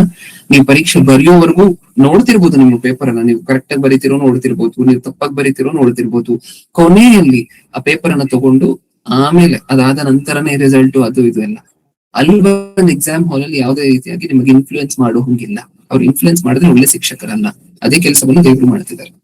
ನಾವು ಪಾಪ ಮಾಡ್ತಿದ್ರು ಸಹ ನೋಡ್ತಾನೆ ಇದ್ದಾರೆ, ಅದಕ್ಕೆ ಇನ್ಫ್ಲೂಯೆನ್ಸ್ ಮಾತ್ರ ಮಾಡ್ತೇವೆ. ನೀವು ಗೆದ್ರೆ ಅತ್ಯಂತ ಹೆಚ್ಚಾಗಿ ಆ ಯುದ್ಧದಲ್ಲಿ ನೀವು ಇರ್ಬೇಕಾದ್ರೆ ನಿಮ್ಮನ್ನು ನೋಡ್ತಿರುವಂತಹ ದೇವದೂತರು, ನಿಮ್ಮನ್ನು ನೋಡ್ತಿರುವಂತಹ ಪ್ರಕೃತಿ, ನಿಮ್ಮನ್ನು ನೋಡ್ತಿರುವಂತಹ ದೇವರು, ಇವರೆಲ್ಲರೂ ತುಂಬಾ ಸಂತೋಷ ಪಡ್ತಾರೆ ಗೆದ್ದಾಗ. ಹೌದಾ? ಅದು ನಮ್ಗಿರ್ಬೇಕು, ಮೈಂಡ್ ಸೆಟ್ ಇರ್ಬೇಕು. ನಾವು ಒಂದು ಪರೀಕ್ಷೆಯಲ್ಲಿ ಇದ್ದೀವಿ ಅಂತ ನಮ್ಗೆ ಅನ್ನಿಸ್ದಾಗ 2 ವಾಯ್ಸ್ ಮಾತಾಡ್ತದೆ ಅಂತ ಅನ್ಕೊಳ್ಳಿ. ಒಂದು ವಾಕ್ಯ ಮಾತಾಡ್ತದೆ, ಇನ್ನೊಂದ್ ಕಡೆ ಅಪವಾದಿ ಪ್ರೇರೇಪಿಸ್ತದೆ. ಚಿಕ್ಕ ಚಿಕ್ಕ ವಿಚಾರದಲ್ಲಿ ತುಂಬಾ ದೊಡ್ಡ ವಿಚಾರ ಆಗ್ಬೇಕಾಗಿರ್ಲಿಲ್ಲ. ನಾವು ಕಳೆದ ಸಾರಿ ನೋಡಿದ್ವಿ, ಕಳೆದ ವಾರದಲ್ಲಿ ಸತ್ಯವೇದ ಓದು ಒಂದ್ ಕಡೆ ಬೇಡ, ಸತ್ಯವೇದ ಓದು ಅಂತ ಒಂದು ವಾಯ್ಸು, ಸತ್ಯವೇದ ಬೇಡ ಅಂತ ಹೇಳಿ ಇನ್ನೊಂದು ವಾಯ್ಸು. ಹೌದಾ? ಒಂದ್ ಕಡೆ ದೇವರು ಪ್ರೇರೇಪಿಸ್ತಿದಾರೆ, ಇನ್ನೊಂದ್ ಕಡೆ ಅಪವಾದಿ ಪ್ರೇರೇಪಿಸ್ತದೆ. ಈಗ ಕೊನೆಯಲ್ಲಿ ನಾವ್ ಯಾರನ್ನು ಗೆಲ್ಲಿಸ್ತೀವಿ ಅನ್ನುವಂತಹದ್ದು ಇಂಪಾರ್ಟೆಂಟ್. ಆ ಟೈಮಲ್ಲಿ ನಮ್ಗೆ ಒಂದೇ ನೆನಪು ಬರ್ಬೇಕು. ಓಕೆ, ಸತ್ಯವೇದ ಓದು ಅಂತ ಒಂದು ವಾಯ್ಸ್ ಕೇಳಿಸ್ತದೆ, ಸತ್ಯವೇದ ಬೇಡ ಅಂತ ಹೇಳಿ ಮೈಂಡ್ ಅಲ್ಲಿ ಇನ್ನೊಂದು ವಾಯ್ಸ್ ಕೇಳಿಸ್ತದೆ. ಈಗ ನನ್ನ ಮನಸ್ಸಲ್ಲಿ ನಡೀತಿರುವಂತಹ ಯುದ್ಧ ಏನಿದೆಯಲ್ವಾ, ಈ ಯುದ್ಧವನ್ನ ದೇವದೂತರು ನೋಡ್ತಿದ್ದಾರೆ, ಪ್ರಕೃತಿ ನೋಡ್ತಿದ್ದಾರೆ, ದೇವರು ಸಹ ನೋಡ್ತಿದ್ದಾರೆ. ಈಗ ನಾನು ಏನ್ ಮಾಡ್ತೀನೋ ಅದ್ರ ಮೇಲೆ ಡಿಪೆಂಡ್ ಆಗಿರುತ್ತೆ ಅವ್ರ ಎಲ್ಲರ ಫೀಲಿಂಗು ಸಹ. ಒಂದ್ ವೇಳೆ ಸತ್ಯವೇದವನ್ನು ಮುಚ್ಚಿಟ್ಬಿಟ್ಟು ನೀಟಾಗಿ ಮಲ್ಕೊಂಡ್ಬಿಟ್ರೆ ಅಪವಾದಿ ಡಾನ್ಸ್ ಮಾಡುತ್ತಂತೆ. ನಾವ್ ಅವಾಗ್ಲೇ ನೋಡಿದ್ವಲ್ವ ಹಬಕ್ಕೂಕನ ಗ್ರಂಥ 1:15 ಏನ್ ನೋಡಿದ್ವಿ? ಅಪವಾದಿ ಹೆಚ್ಚಳ ಪಡ್ತಾನೆ, ಉತ್ಸಾಹ ಪಡ್ತಾನೆ, ನಾವು ಸೋತ್ರೆ ಆ ಪರೀಕ್ಷೆಯಲ್ಲಿ. ಇಲ್ಲಿರುವಂತಹದ್ದು 2 ಪಾರ್ಟಿಗಳು ಪ್ರಿಯ. ಒಂದ್ ಕಡೆ ದೇವರು, ದೇವದೂತರು, ಪ್ರಕೃತಿ, ಇನ್ನೊಂದ್ ಕಡೆ ಅಪವಾದಿ. ನಾವು ಆ ಪರೀಕ್ಷೆ ಏನಿದೆ, ಆ ಪರೀಕ್ಷೆಯಲ್ಲಿ ಸೋತ್ರೆ ಈ ಕಡೆ ಇರುವಂತಹ ಅಪವಾದಿ ಡಾನ್ಸ್ ಮಾಡ್ತಾರೆ. ಹೌದಾ? ಆ ಪರೀಕ್ಷೆಯಲ್ಲಿ ಗೆದ್ರೆ ಈ ಕಡೆ ಇರುವಂತಹ ಪಾರ್ಟಿಗಳಾಗಿರುವಂತಹ ದೇವರು, ಪ್ರಕೃತಿ, ದೇವದೂತರು ಇವರೆಲ್ಲ ಸಂತೋಷ ಪಡ್ತಾರೆ. ಆ ಯುದ್ಧದಲ್ಲಿ ಗೆಲ್ತಿವೋ ಸೋಲ್ತಿವೋ, ಯಾರನ್ನ ಸಂತೋಷ ಪಡಿಸ್ತಿರೋ ಯಾರನ್ನ ದುಃಖ ಪಡಿಸ್ತಿವೋ ಅನ್ನುವಂಥದ್ದು ನಮ್ಮ ಮೇಲೆ ಡಿಪೆಂಡ್ ಆಗಿರುತ್ತೆ. ಹೌದಾ? ಇನ್ನೊಂದು ವಚನವನ್ನು ನೋಡ್ಕೊಂಡು ಮುಗಿಸ್ಕೊಡೋಣ. ಯಾಕೋಬನ ಪತ್ರಿಕೆ 1ನೇ ಅಧ್ಯಾಯ 14ನೇ ವಚನ. 1:14. ಆದರೆ ಪ್ರತಿಯೊಬ್ಬನು ತನ್ನಲ್ಲಿರುವ ಆಶಾಪಾಶದಿಂದ ಎಳೆಯಲ್ಪಟ್ಟು ಮರಳುಗೊಂಡವನಾಗಿ ಪ್ರೇರೇಪಿಸಲ್ಪಡುತ್ತಾನೆ. ಆಮೇಲೆ ಆಶೆಯು ಬಸುರಾಗಿ ಪಾಪವನ್ನು ಏರುತ್ತದೆ. ಪಾಪವು ತುಂಬಾ ಬೆಳೆದು ಮರಣವನ್ನು ಅಡೆಯುತ್ತದೆ. ಹೌದಲ್ವಾ? ಏನ್ ಹೇಳ್ತಾ ಇತ್ತು ನಮ್ಗೆ ಇದರಲ್ಲಿ? ಈ ವಚನನು ಅದನ್ನೇ ಹೇಳ್ತಿದೆ ಅಲ್ವಾ? ಪಾಯಿಂಟ್ ಔಟ್ ಮಾಡಿ. ಅಪವಾದಿ ನಮ್ಗೆ ಇಷ್ಟ ಇರುವಂತಹದನ್ನು ತೋರಿಸುವಂತಹದ್ದು, ಆಸೆ ತೋರಿಸುವಂತಹದ್ದು, ನಾವು ಮುಂದೆ ಹೋಗುವಂತಹದ್ದು, ತನ್ನ ಆಸೆ ತೋರಿಸುವಂತಹದ್ದು, ನಾವು ಮುಂದೆ ಹೋಗುವಂತಹದ್ದು. ಕಳೆದ ಸಾರಿ ಈಲ್ ಒಂದು ಹಾಕಿದ್ದೆ. ಈಲ್ ಅನ್ನುವಂತಹ ಜೀವಿಗಳಿರುತ್ತೆ ಸಮುದ್ರದಲ್ಲಿ. ಆ ಈಲ್ ಅನ್ನುವಂತಹ ಜೀವಿ ಇಷ್ಟಿಷ್ಟು ಉದ್ದ ಇರುತ್ತೆ, ಮೀನ್ ತರನೇ ಇರುತ್ತೆ. ಅದರ ಮೀನಲ್ಲ, ತುಂಬಾ ಉದ್ದವಾಗಿರುತ್ತೆ. ಸಮುದ್ರದ ಆಳದಲ್ಲಿರುತ್ತೆ ಈ ಜೀವಿ. ಆ ಈಲನ್ನು ಹಿಡಿಯುವಂತಹ ತುಂಬಾ ತುಂಬಾ ತುಂಬಾ ತುಂಬಾ ಕಷ್ಟವಾಗಿರುವಂತಹ, ಕಠಿಣವಾಗಿರುವಂತಹ ಕೆಲಸ. ದೀಕ್ಷಿತ್, ಒಂದ್ ವೇಳೆ ನೀನಿದ್ರೆ ಆ ಈಲ್ದು ಮತ್ತೆ ಈಲನ್ನು ಹಿಡಿಬೇಕಾದ್ರೆ ಹೆಂಗ್ ಹಿಡಿತಾರೆ ಅನ್ನುವಂತಹದ್ದು, ಆ ಮೀನನ್ನು ತೋರಿಸಿ ಆಸೆ ತೋರಿಸಿ ಹೊರಗಡೆ ಕರ್ಕೊಂಡ್ ಬರುವಂತಹದ್ದು, ಆ ವಿಡಿಯೋವನ್ನ ನೋಡು. ಸಿಕ್ಕಿದ್ರೆ ಹಾಕು, ಇಲ್ಲಂದ್ರೆ ತೊಂದ್ರೆ ಇಲ್ಲ. ಓಕೆ, ಈಗ ಆ ಈಲ್ ಏನಿದೆ ಅಲ್ವಾ, ಅದನ್ನ ಎಲೆಕ್ಟ್ರಿಕ್ ಈಲ್ಸ್ ಅಂತ ಹೇಳಿ ಕರಿತೀವಿ. ಅದನ್ನ ಮುಟ್ಟಿದ್ರೆ ಶಾಕ್ ಹೊಡಿಯುತ್ತೆ ಎಷ್ಟಕ್ಕೂ. ಆ ರೀತಿಯಾಗಿರುವಂತಹ ಒಂದು ಜೀವಿ ಇರುತ್ತೆ ಸಮುದ್ರದಲ್ಲಿ. ಅದನ್ನ ಹಿಡಿಯುವಂತಹದನ್ನ ನೀವು ನೋಡ್ಬೇಕು ಒಂದ್ಸರಿ. ಸಮುದ್ರದ ಆಳದಲ್ಲಿರುತ್ತೆ ಅದು. ಆ ಸಮುದ್ರದ ಆಳದಲ್ಲಿ ಬಂಡೆ ಇರುತ್ತಲ್ವಾ, ದೊಡ್ಡ ದೊಡ್ಡ ಕಲ್ಲುಗಳು, ಒಂದು ಬೇರೆ ಬೇರೆ ರೀತಿಯಾಗಿರುವಂತಹ ರಾಕ್ಸ್ ಇರುತ್ತೆ ಸಮುದ್ರದ ಆಳದಲ್ಲಿ. ಓಕೆ, ಆ ಬೇಸ್ ಅಲ್ಲಿರುವಂತಹ ರಾಕ್ಸ್ ನ ಕೆಳಗೆ ಮಧ್ಯದಲ್ಲಿ ಸಂಧಿ ಎಲ್ಲೆಲ್ಲಿರುತ್ತೋ ಆ ರಾಕ್ಸ್ ನ ಮಧ್ಯದಲ್ಲಿ, ಆ ಬಂಡೆಗಳ ನಡುವೆ ಎಲ್ಲೆಲ್ಲಿ ಜಾಗ ಇರುತ್ತೋ ಅಲ್ಲಿ ಆಶ್ರಯ ತಗೊಳುತ್ತೆ ಈಲ್ಸ್ ಅನ್ನುವಂಥದ್ದು. ಈ ಮನುಷ್ಯರನ್ನು ಹಿಡಿಯುವಂತಹದ್ದು ಎಷ್ಟು ಕಷ್ಟ ಅಂತ ಹೇಳಿದ್ರೆ ಅಷ್ಟೊಂದು ಕಷ್ಟವಾಗಿರುವಂತಹ ಕೆಲಸ. ಸಮುದ್ರದ ಆಳಕ್ಕೆ ಫಸ್ಟ್ ಹೋಗ್ಬೇಕು. ಯಾಕಂದ್ರೆ ಇದು ಬಂಡೆಯಲ್ಲಿ ತನ್ನನ್ನು ತಾನು ಅಡಗಿಸ್ಕೊಂಡಿರುವುದರಿಂದ, ಬಂಡೆಯಲ್ಲಿ ಸಂಧಿಯಲ್ಲಿ, ಬಂಡೆ ಮರೆಯಲ್ಲಿ ತನ್ನನ್ನು ತಾನು ಅಡಗಿಸ್ಕೊಂಡಿರುವುದರಿಂದ ಆ ಜೀವಿ ತುಂಬಾ ಕಷ್ಟ ಅದನ್ನು ಹಿಡಿಯುವಂತಹದ್ದು. ಈಗ ಮನುಷ್ಯರು ಏನ್ ಮಾಡ್ಬೇಕು ಗೊತ್ತಾ? ಹೆಂಗ್ ಗೊತ್ತಾ ಅದನ್ನ ಹಿಡಿತಾರೆ ಮನುಷ್ಯರು? ಮೀನನ್ನು ತಗೊಳ್ತಾರೆ, ಬೇರೆ ಬೇರೆ ರೀತಿಯಾಗಿರುವಂತಹ ಮೀನ್. ಈಲ್ ಇಷ್ಟ ಇರುವಂತಹ ಈಲ್ ಅನ್ನುವಂತಹದ್ದು ಒಂದು ಜೀವಿ. ಬೇರೆ ಅದು ನೆನಪಿರ್ಲಿ ನಿಮ್ಗೆ, ಇದು ಅರ್ಥ ಆಗ್ಬೇಕಂದ್ರೆ ಅದ್ ನೆನಪಿರ್ಬೇಕು. ಓಕೆ, ಈಗ ಈಲ್ ಅನ್ನುವಂತಹದ್ದು ಒಂದು ಜೀವಿ. ಆ ಜೀವಿಯನ್ನು ಹಿಡಿಬೇಕು ಅಂದ್ರೆ ಅದು ಎಲ್ಲಿ ಅಡಗಿಸ್ಕೊಂಡಿದೆ, ತನ್ನನ್ನು ತಾನು ಎಲ್ಲಿ ಬಚ್ಚಿಟ್ಕೊಂಡಿದೆ? ಬಂಡೆಯ ಮರೆಯಲ್ಲಿ ಬಚ್ಚಿಟ್ಕೊಂಡಿದೆ. ಓಕೆ, ಈಗ ಅದನ್ನ ಹೊರಗಡೆ ತಗೊಂಡ್ ಬರ್ಬೇಕು ಅಂತ ಹೇಳಿದ್ರೆ ಒಂದು ಟ್ವಿಸರ್, ಒಂದು ದೊಡ್ಡ ರೀತಿಯಾಗಿರುವಂತಹ ಒಂದು ಟ್ವಿಸರ್ ಇರುತ್ತೆ. ಆ ಟ್ವಿಸರ್ ಅಲ್ಲಿ ಮೀನನ್ನ ತಗೊಂಡು ಆ ಬಂಡೆ ಸಂಧಿ ಎಲ್ಲೆಲ್ಲಿರುತ್ತೋ ಆ ಸಂಧಿ ಹತ್ರ ಎಲ್ಲ ಇಡ್ತಾ ಹೋಗ್ತಾರೆ. ಆ ಈಲ್ ಅನ್ನುವಂತಹದ ಬಂಡೆಯ ಮರೆಯಲ್ಲಿ ಎಲ್ಲೆಲ್ಲಿದೆ ಅಂತ ಹೇಳಿ ಅಷ್ಟೊಂದು ಈಸಿಯಾಗಿ ಗೊತ್ತಾಗೋದಿಲ್ಲ, ಮನುಷ್ಯನ ಕಾಣಿಸೋದಿಲ್ಲ ಅದು. ಹೌದಾ? ಈಗ ಬಂಡೆ ಸಂಧಿ ಎಲ್ಲೆಲ್ಲಿದೆಯೋ ಅಥವಾ ಆ ಚಿಕ್ಕ ಚಿಕ್ಕ ಜಾಗಗಳು ಎಲ್ಲೆಲ್ಲಿದೆಯೋ ಅದಿರ್ಲಿಕ್ಕೆ, ಆ ಜಾಗದಲ್ಲೆಲ್ಲ ಅದನ್ನ ಇಡ್ತಾ ಹೋಗ್ತಾರೆ ಮನುಷ್ಯ. ಏನಕ್ಕೆ? ಒಂದ್ ವೇಳೆ ಅಲ್ಲಿ ಒಳಗಡೆ ಈಲಿದ್ರೆ ಹೊರಗಡೆ ಬರುತ್ತೆ ಅಂತ ಹೇಳಿ. ನಿಜನ? ಹೊರಗಡೆ ಬರುತ್ತೆ ಅನ್ನುವಂತಹ ಆಸೆಯಿಂದ, ಅದನ್ನ ಹಿಡಿಬೇಕು ಅನ್ನುವಂತಹ ಆಕಾಂಕ್ಷೆಯಿಂದ ಅದನ್ನ ಆ ತರ ಇಟ್ಟು ಹೋಗ್ತಾರೆ. ಈಗ ಈಲ್ ಅನ್ನುವಂತಹದ್ದು ಹೊರಗಡೆ ಬರುತ್ತೆ, ಆ ಮೀನಿಗೋಸ್ಕರ ಹೊರಗಡೆ ಬರುತ್ತೆ. ಯಾಕಂದ್ರೆ ತನಗೂ ಬೇರೆ ಬೇರೆ ರೀತಿಯಾಗಿರುವಂತಹ ಆಹಾರ ಬೇಕು ಅಂತ ಅನ್ಸುತ್ತಲ್ವ, ಈಗ ಹೊರಗಡೆ ಬರುತ್ತೆ.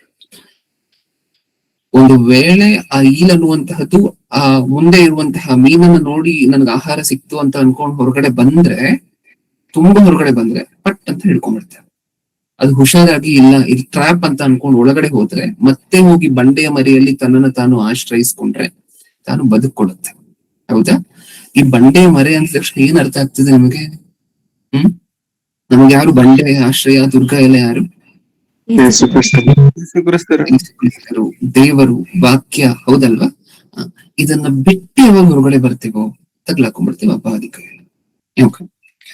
ಇದನ್ನ ನೋಡಿದ್ರೆ ನಮ್ಗೆ ಗೊತ್ತಾಗೋಗುತ್ತೆ, ನಾವೊಂದು ವೇಳೆ ನಮ್ಮ ಬಂಡೆಯನ್ನ, ನಮ್ಮ ಕೋಟೆಯನ್ನ ಬಿಟ್ಟು ದೂರ ಬಂದ್ರೆ ಅಪವಾದಿಗೆ ಎಷ್ಟು ಈಸಿ ಆಗುತ್ತೆ ತನ್ನ ಕೆಲಸ ಅಂತ ಹೇಳಿ. ಅದಕ್ಕೋಸ್ಕರ ನಾವು ಇದನ್ನ ನೋಡ್ತಿದ್ದೇವೆ. ವಾಕ್ಯ ಏನಿದೆಯಲ್ವಾ, ದೇವ್ರೇನ್ ತಿಳಿಸ್ಕೊಟ್ಟಿದಾರಲ್ವಾ ನಮ್ಗೆ, ಆ ವಾಕ್ಯವನ್ನು ಬಿಟ್ಟು ಸ್ವಲ್ಪ ದಾರಿ ತಪ್ಪಿದ್ರು ಸಹ ಅಪವಾದಿಗೆ ತನ್ನ ಕೆಲಸ ಎಷ್ಟು ಈಸಿ ಆಗೋಗುತ್ತೆ. ಆ ಈಲ್ಗೆ ಆ ಬಂಡೆ ಮರೆಯಲ್ಲಿ ತನ್ನನ್ನು ತಾನು ಅಡಗಿಸ್ಕೊಂಡು ಬಚ್ಚಿಟ್ಕೊಂಡಿದ್ದಾಗ ಮಾತ್ರ ಸೇಫ್. ಆ ಮನುಷ್ಯ ಏನ್ ಮಾಡಿದ್ರು ಸಹ ಬಂಡೆಯನ್ನ ಕದಲಿಸ್ಲಿಕ್ಕೆ ಆಗೋದಿಲ್ಲ, ಅದನ್ನ ಹೊರಗಡೆ ತಗೊಂಡ್ಬರ್ಲಿಕ್ಕೆ ಆಗೋದಿಲ್ಲ. ಯಾವಾಗವರೆಗೂ ತಾನು ಬಂಡೆ ಹತ್ರ ಮರೆಯಾಗಿ ಆಶ್ರಯವನ್ನಾಗಿ ಬಂಡೆಯನ್ನು ಮಾಡ್ಕೊಂಡಿದ್ದಾಗ ಆ ಮನುಷ್ಯ ಹೆಂಗೂ ಅದನ್ನ ಹೊರಗಡೆ ತಗೊಂಡ್ಬರ್ಲಿಕ್ಕೆ ಆಗಲ್ಲ. ಯಾವಾಗ ಮಾತ್ರ ಬೇಟೆ ಆಡ್ಬೋದು ಗೊತ್ತಾ ಅದನ್ನ? ಆಸೆ ತೋರಿಸಿ ಆ ಬಂಡೆಯಿಂದ ದೂರ ಮಾಡಿ ಹೊರಗಡೆ ತಗೊಂಡ್ ಬಂದಾಗ ಪಟ್ ಅಂತ ಹೇಳಿ ಕ್ಯಾಚ್ ಮಾಡ್ಬೋದು. ಅದು ವಿಚಾರ. ಹೌದಾ? ಪ್ರೆಸೆಂಟ್ ಮಾಡ್ತಿಕಂಗ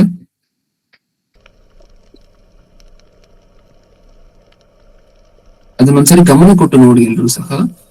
ಅದೇ ಇಲ್ಲ ಅನ್ನುವಂತಹದ್ದು ನಾನಾಗ್ಲೇ ಹೇಳಿದ್ದು.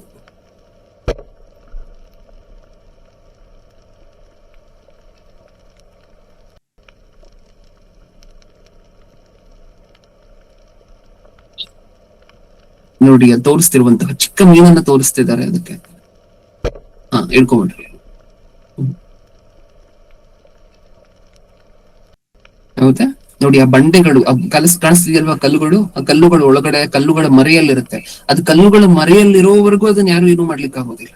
ಅದು ಯಾವಾಗ ಕಲ್ಲುಗಳನ್ನು ಬಿಟ್ಟು ಹೊರಗಡೆ ಬರುತ್ತೋ ಮೀನಿಗೋಸ್ಕರ, ನನ್ಗೆ ಆಹಾರ ಸಿಕ್ತು ಅಥವಾ ನನ್ಗೆ ರುಚಿಯಾಗಿರುವಂತಹ ಒಂದು ಪದಾರ್ಥ ಸಿಕ್ತು ಅಂತ, ಆವಾಗ ಮಾತ್ರ ಅದನ್ನ ಹಿಡಿಬಹುದು. ತೆಗೆದು ಬಿಡ್ಕೊಂಡು ಸಾಕು. Thank you. ಇದನ್ನ ನೋಡಿದ್ರೆ ಏನರ್ಥ ಆಗ್ತದೆ ನಮಗೆ? ದೇವರನ್ನ ಬಿಟ್ಟು ಯಾವತ್ತೂ ಸಹ ವಾಕ್ಯವನ್ನು ಬಿಟ್ಟು ಗ್ಯಾಪ್ ಕೊಟ್ವಿ ಅಂತ ಅನ್ಕೊಳ್ಳಿ ವಾಕ್ಯಕ್ಕೆ, ಅಥವಾ ವಾಕ್ಯ ಕೇಳುವಂತಹದನ್ನ ತುಂಬಾ ದೂರ ಮಾಡ್ತಿದೀವಿ, ದೇವರ ಹತ್ರ ಇರುವಂತಹದನ್ನ ದೂರ ಮಾಡ್ಕೊಳ್ತಿದೀವಿ, ಅಷ್ಟಾಗಿ ದೇವರ ಸಹವಾಸದಲ್ಲಿಲ್ಲ, ಅಷ್ಟಾಗಿ ಸಭೆಯ ಸಹವಾಸದಲ್ಲಿಲ್ಲ ಅಂತ ಅನ್ಕೊಳ್ಳಿ. ತುಂಬಾ ಈಸಿಯಾಗಿ ಒಂಟಿಯಾಗಿ ಸಿಕ್ಬಿಡ್ತೀವಿ ಅಪವಾದಿ ಕೈಯಲ್ಲಿ. ಅದೇ ಬಂದಿರುವಂತಹದ್ದು ಪ್ರಾಬ್ಲಮ್. ಒಂಟಿಯಾಗಿ ಸಿಕ್ಕಿದ್ರೆ ಏನಾಗತ್ತೆ? ನಮಗ್ ಗೊತ್ತಲ್ವಾ, ಜೀವಿಗಳು ಆನೆ ಆಗಿರ್ಬೋದು, ಮತ್ತೆ ಜಿಂಕೆ ಆಗಿರ್ಬೋದು, ಇವೆಲ್ಲ ಸಹ ಗುಂಪಾಗಿದ್ದಾಗ ಅದ್ರ ಮೇಲೆ ಬೀಳುವಂತಹ ಪ್ರೆಡೇಟರ್ಸ್ ಏನಿರುತ್ತಲ್ವಾ, ಹುಲಿ, ಜಿಂಕೆ, ಸಿಂಹ ಎಲ್ಲ ಬೇಟೆ ಆಡಕ್ ಬರುವಂತಹದ್ದು ಸ್ವಲ್ಪ ಹೆದರುತ್ತೆ ಗುಂಪಾಗಿದ್ದಾಗ. ಆ ಆಂಟಲೋಪ್ಗಳನ್ನೆಲ್ಲ ಬೇಟೆ ಆಡ್ಬೇಕಾದ್ರೆ ಕೊಂಬುಗಳು ತುಂಬಾ ಚೆನ್ನಾಗಿರುತ್ತೆ ಆಂಟಲೋಪ್ಗಳಿಗೆ. ಅದು ಗುಂಪಾಗಿದ್ದಾಗ ಅದನ್ನ ಮುಟ್ಲಿಕ್ಕೂ ಆಗೋದಿಲ್ಲ, ಸಿಂಹ ಆಗಿರ್ಬೋದು, ಹುಲಿ ಆಗಿರ್ಬೋದು. ಹೋಗಿ, ಹೌದಾ? ಒಂಟಿಯಾಗಿ ಸಿಕ್ಕಿದ್ರೆ ಪ್ರಾಬ್ಲಮ್. ನಾವು ಒಂಟಿಯಾಗಿ ಸಿಕ್ಬಾರ್ದು. ಹೌದಾ? ಯುದ್ಧಕ್ಕೆ ಹೋಗ್ತಿದೀವಿ. ಈ ಯುದ್ಧದಲ್ಲಿ ಸ್ವಲ್ಪ ಶಕ್ತಿವಂತರಾಗಿ ದೇವರನ್ನ, ವಾಕ್ಯವನ್ನೆಲ್ಲ ಗಟ್ಟಿಯಾಗಿ ಇಟ್ಕೊಂಡು, ಸತ್ಯವೇದದಲ್ಲಿ ಬರ್ಸಿದಾರಲ್ವಾ, ಯುದ್ಧ ವಸ್ತ್ರ ಹೆಂಗಿರ್ಬೇಕು ಅಂತ ಬರ್ಸಿದ್ದಾರೆ. ನಮ್ಮ ಗುರಾಣಿ ಯಾವುದು, ನಾವು ಇದ್ಯಾವುದು, ನಮ್ಮ ಪ್ರೊಟೆಕ್ಷನ್ ಶೀಲ್ಡ್ ಯಾವುದು, ಕವಚ ಯಾವುದು ಅಂತ ಹೇಳಿ ಬರ್ಸಿದಾರಲ್ವಾ ಡೀಟೇಲ್ಡ್ ಆಗಿ. ನಡುಕಟ್ಟನ್ನ ಕಟ್ಟಿಕೊಂಡು ಅಂತ ಹೇಳಿ ಯಾವ್ದಾವ್ದನ್ನ ಹಾಕೊಂಡು, ಎಕ್ವಿಪ್ಮೆಂಟ್ಸ್ ಅನ್ನ ಹಾಕೊಂಡು ಯುದ್ಧಕ್ಕೆ ಇಳಿಬೇಕು ಅಂತ ಬರ್ಸಿದ್ದಾರೆ. ಆ ಎಕ್ವಿಪ್ಮೆಂಟ್ಸ್ ಎಲ್ಲ ನಮ್ಮ ಹತ್ರ ಇದ್ರೆ ಅವಾಗ ಯುದ್ಧ ಮಾಡುವಂತಹದ್ದು ಬೇರೆ.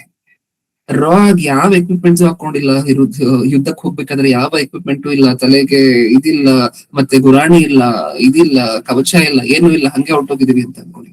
ಈಸಿ ಅಲ್ವಾ ನಮ್ಮನ್ನ ಡಿಫೀಟ್ ಮಾಡುವಂಥದ್ದು? ಒಂದೇ ಒಂದು ಏಟ್ ಬಿದ್ರೆ ಅಲ್ಲಿಗೆ ಹೊರಟೋಗ್ತೀವಿ. ಅದೇ ಇರುವಂತಹದ್ದು. ನಮ್ಮ ಕೋಟೆಯನ್ನು, ನಮ್ಮ ಬಂಡೆಯನ್ನು, ನಮ್ಮ ಆಶ್ರಯವಾಗಿರುವಂತಹ ದೇವರನ್ನ, ದೇವರ ವಾಕ್ಯವನ್ನು ಬಿಟ್ಟು, ಸಹವಾಸವನ್ನು ಬಿಟ್ಟು, ಅಥವಾ ದೇವರು ನಮ್ಮ ಜೊತೆ ಇರುವಂತಹದನ್ನು ಬಿಟ್ಟು ನಾವು ಯಾವಾಗ ದೂರ ದೂರ ದೂರ ದೂರ ಆಗ್ಲಿಕ್ಕೆ ಪ್ರಯತ್ನ ಪಡ್ತೀವೋ ಅಥವಾ ಅದು ಈಸಿ ಟಾರ್ಗೆಟ್ ಆಗಿ ಸಿಕ್ಕಾಕೊಂಡ್ಬಿಡ್ತೇವೆ. ಮತ್ತು ನಮ್ಮನ್ನು ಇನ್ನೂ ಯುದ್ಧ ಮಾಡಿ ಸೋಲಿಸಿ ಕಂಪ್ಲೀಟ್ ಆಗಿ ಡೆಸ್ಟ್ರಾಯ್ ಮಾಡಿ ಈಸಿ ಟಾರ್ಗೆಟ್ ಆಗುತ್ತೆ. ಹೌದಾ?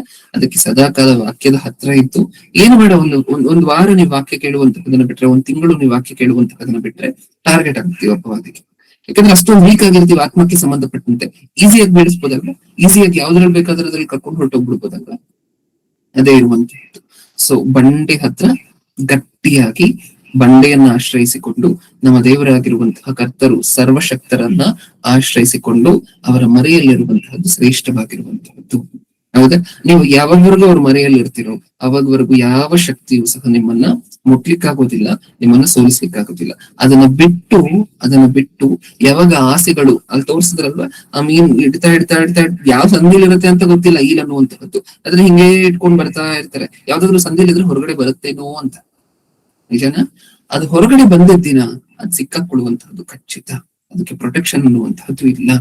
ಓಕೆ, ಇದನ್ನೆಲ್ಲ ನಮ್ಮ ಮನಸ್ಸಲ್ಲಿ ಇಟ್ಕೊಳ್ತೀವಿ ಅನ್ನುವಂತಹದನ್ನ ನಾನು ಕೋರ್ತಾ ನನ್ನ ಮಾತನ್ನು ಮುಗಿಸ್ತಿದ್ದೀನಿ. ಇದು 2ನೇ ಭಾಗವಾಗಿತ್ತು, ಇಷ್ಟಕ್ಕೂ ಕಾಣಿಸದ ಯುದ್ಧ ಅನ್ನುವಂಥ ಸಂದೇಶದಲ್ಲಿ. 3ನೇ ಭಾಗವನ್ನು ಮುಂದಿನ ವಾರ ನೋಡೋಣ. ಕಣ್ಮುಚ್ಚಿ ಪ್ರಾರ್ಥನೆ ಮಾಡಿ ಮುಗಿಸ್ಕೊಂಡು. ಪ್ರೀತಿಯುಳ್ಳ ಪರಲೋಕದಲ್ಲಿರುವ ನಮ್ಮ ತಂದೆ, ಅಪ್ಪ, ಸಾಕಷ್ಟು ಮಾಹಿತಿಗಳನ್ನ ಇವತ್ತು ತಿಳಿಸ್ಕೊಟ್ಟಿದ್ದೀರ ತಂದೆ. ಅಪವಾದಿ ಹೇಗೆ ತನಗೆ ಆಹಾರವಾಗಿರುವಂತಹ ನಮ್ಮನ್ನ ಬೇಟೆಯಾಡ್ಲಿಕ್ಕೋಸ್ಕರ ನಮಗೆ ಆಹಾರವಾಗಿರುವಂತಹ ವಿಚಾರಗಳನ್ನ ಮುಂದೆ ತಗೊಂಡ್ ಬರ್ತಾನೆ ಅಂತ ನೋಡಿದ್ದೀವಿ ತಂದೆ. ಹೇಗೆ ನಮ್ಮನ್ನು ನಿಮ್ಮಿಂದ ದೂರ ಮಾಡ್ತಾನೆ, ಹೇಗೆ ನಮ್ಮನ್ನ ಸೋಲಿಸ್ತಾನೆ ಅಂತ ಹೇಳಿ ನೋಡಿದ್ದೀವಿ. ಹಾಗೆ ತನ್ನ ಲಿಮಿಟ್ ಎಲ್ಲಿವರೆಗೂ ಅಂತ ಸಹ ನೋಡಿದ್ದೀವಿ. ತಾನು ಎಲ್ಲಿವರೆಗೂ ಕ್ರಿಯೆ ಮಾಡಬಹುದು ಅನ್ನುವಂತಹದನ್ನು ನೋಡಿದ್ದೇವೆ. ಕೊನೆಯದಾಗಿ ಯುದ್ಧದಲ್ಲಿ ಸೋಲುವಂತಹದ್ದು, ಗೆಲ್ಲುವಂತಹದ್ದು ನಮ್ಮ ಮೇಲೆ ಆಧಾರಿತಗೊಂಡಿದೆ ಬಿಟ್ರೆ ಅಪವಾದಿಯ ಮೇಲಲ್ಲ ಅಂತ ನಮಗೆ ಗೊತ್ತಾಗಿದೆ.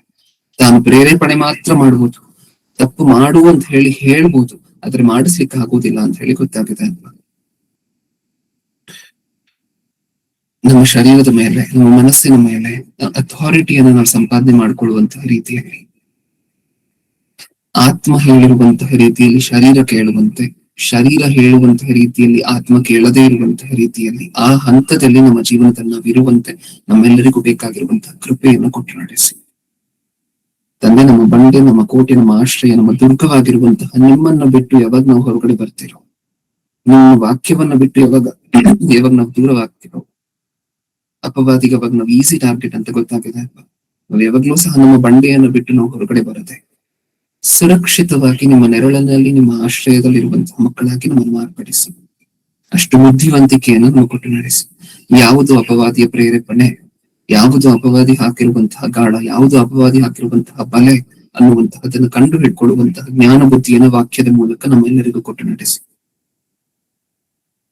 ಹಾಗೆ ತಂದೆ, ನಡಿಬೇಕಾಗಿರುವಂತಹ ಕಾರ್ಯಕ್ರಮಗಳು, ನಾಳೆ ನಡಿಬೇಕಾಗಿರುವಂತಹ ಆರಾಧನೆ ಕಾರ್ಯಕ್ರಮ, ಪ್ರತಿಯೊಂದನ್ನು ಸಹ ನೀವು ನೆನಪು ಮಾಡಿಕೊಡಿ ಅನ್ನುವಂತಹ ಬೇಡಿಕೆ ನೀವು ಮುಂದೆ ಇಡ್ತಾ, ನಮ್ಮೆಲ್ಲರಿಗೂ ವಾಕ್ಯವನ್ನು ಪ್ರತಿನಿತ್ಯವೂ ಹೇಳ್ತಿರುವಂತಹ ಎಲ್ಲಾ ದೈವ ಸಂದೇಶಕರು, ಮುಖ್ಯವಾಗಿ ನಮ್ಮ ಸಭಾಪಾಲಕರು, ರಾಮಣ್ಣನವರು, ಅವರಿಗಿರುವಂತಹ ಅವಶ್ಯಕತೆಗಳು, ಅನಿವಾರ್ಯತೆಗಳು, ಆರೋಗ್ಯವು, ಪ್ರತಿಯೊಂದನ್ನು ಸಹ ನೀವು ನೆನಪು ಮಾಡ್ಕೊಳ್ಳಿ ಅನ್ನುವಂತಹ ಬೇಡಿಕೆ ನಿಮ್ಮ ಮುಂದೆ ಇಡ್ತಾ, ಹಾಗೆ ಕಾರ್ಯಕ್ರಮಕ್ಕೋಸ್ಕರ ಕಷ್ಟಪಡ್ತಿರುವಂತಹ ಪ್ರತಿಯೊಬ್ಬೊಬ್ಬರಿಗೂ ಸಹ, ಮುಖ್ಯವಾಗಿ ರೇಖಾಂಟಿ ಅವರು, ದೀಕ್ಷಿತ ಆಗಿರ್ಬೋದು, ಇವರಿಬ್ಬರನ್ನೂ ಸಹ ಅವರು ಬೇಕಾಗಿರುವಂತಹ ಆರೋಗ್ಯ ಬಲ, ಅವ್ರಿಗೆ ಕೊಟ್ಟಿರುವಂತಹ ಕುಟುಂಬ, ಪ್ರತಿಯೊಂದನ್ನು ಸಹ ಇನ್ನೂ ಸಹ ಅಭಿವೃದ್ಧಿ ಪಡಿಸಿ, ಆತ್ಮಕ್ಕೆ ಸಂಬಂಧಪಟ್ಟಂತೆ ಹಾಗೆ ದೇಹಕ್ಕೆ ಸಂಬಂಧಪಟ್ಟಂತೆ ಪ್ರತಿಯೊಂದು ಅವಶ್ಯಕತೆಗಳನ್ನು ಸಹ ನಿಮ್ಮ ಚಿತ್ತಾನುಸಾರವಾಗಿ ಇವರೆಲ್ಲರ ಜೀವನದಲ್ಲಿ, ಹಾಗೆ ಬಂದು ಅಟೆಂಡ್ ಆಗಿ ವಾಕ್ಯವನ್ನು ತಿಳ್ಕೊಳ್ತಿರುವಂತಹ ಎಲ್ಲರ ಜೀವನದಲ್ಲೂ ಸಹ ನಿಮ್ಮ ಚಿತ್ತಾನುಸಾರವಾಗಿ ನೀವು ಪೂರೈಸ್ತೀರಾ ಅನ್ನುವಂತಹದನ್ನು ನಾವು ನಂಬುತ್ತಾ, ನಾವು ಕೇಳುವಂತಹ ಮಾತುಗಳನ್ನು ನಮ್ಮ ಜೀವನದಲ್ಲಿ ಅಳವಡಿಸಿಕೊಳ್ಳಬೇಕಾಗಿರುವಂತಹ ಭಾಗ್ಯವನ್ನು ಕೊಟ್ಟು ನಡೆಸಿ ಅನ್ನುವಂತಹ ಬೇಡಿಕೆ ನಿಮ್ಮ ಮುಂದೆ ಇಡ್ತಾ,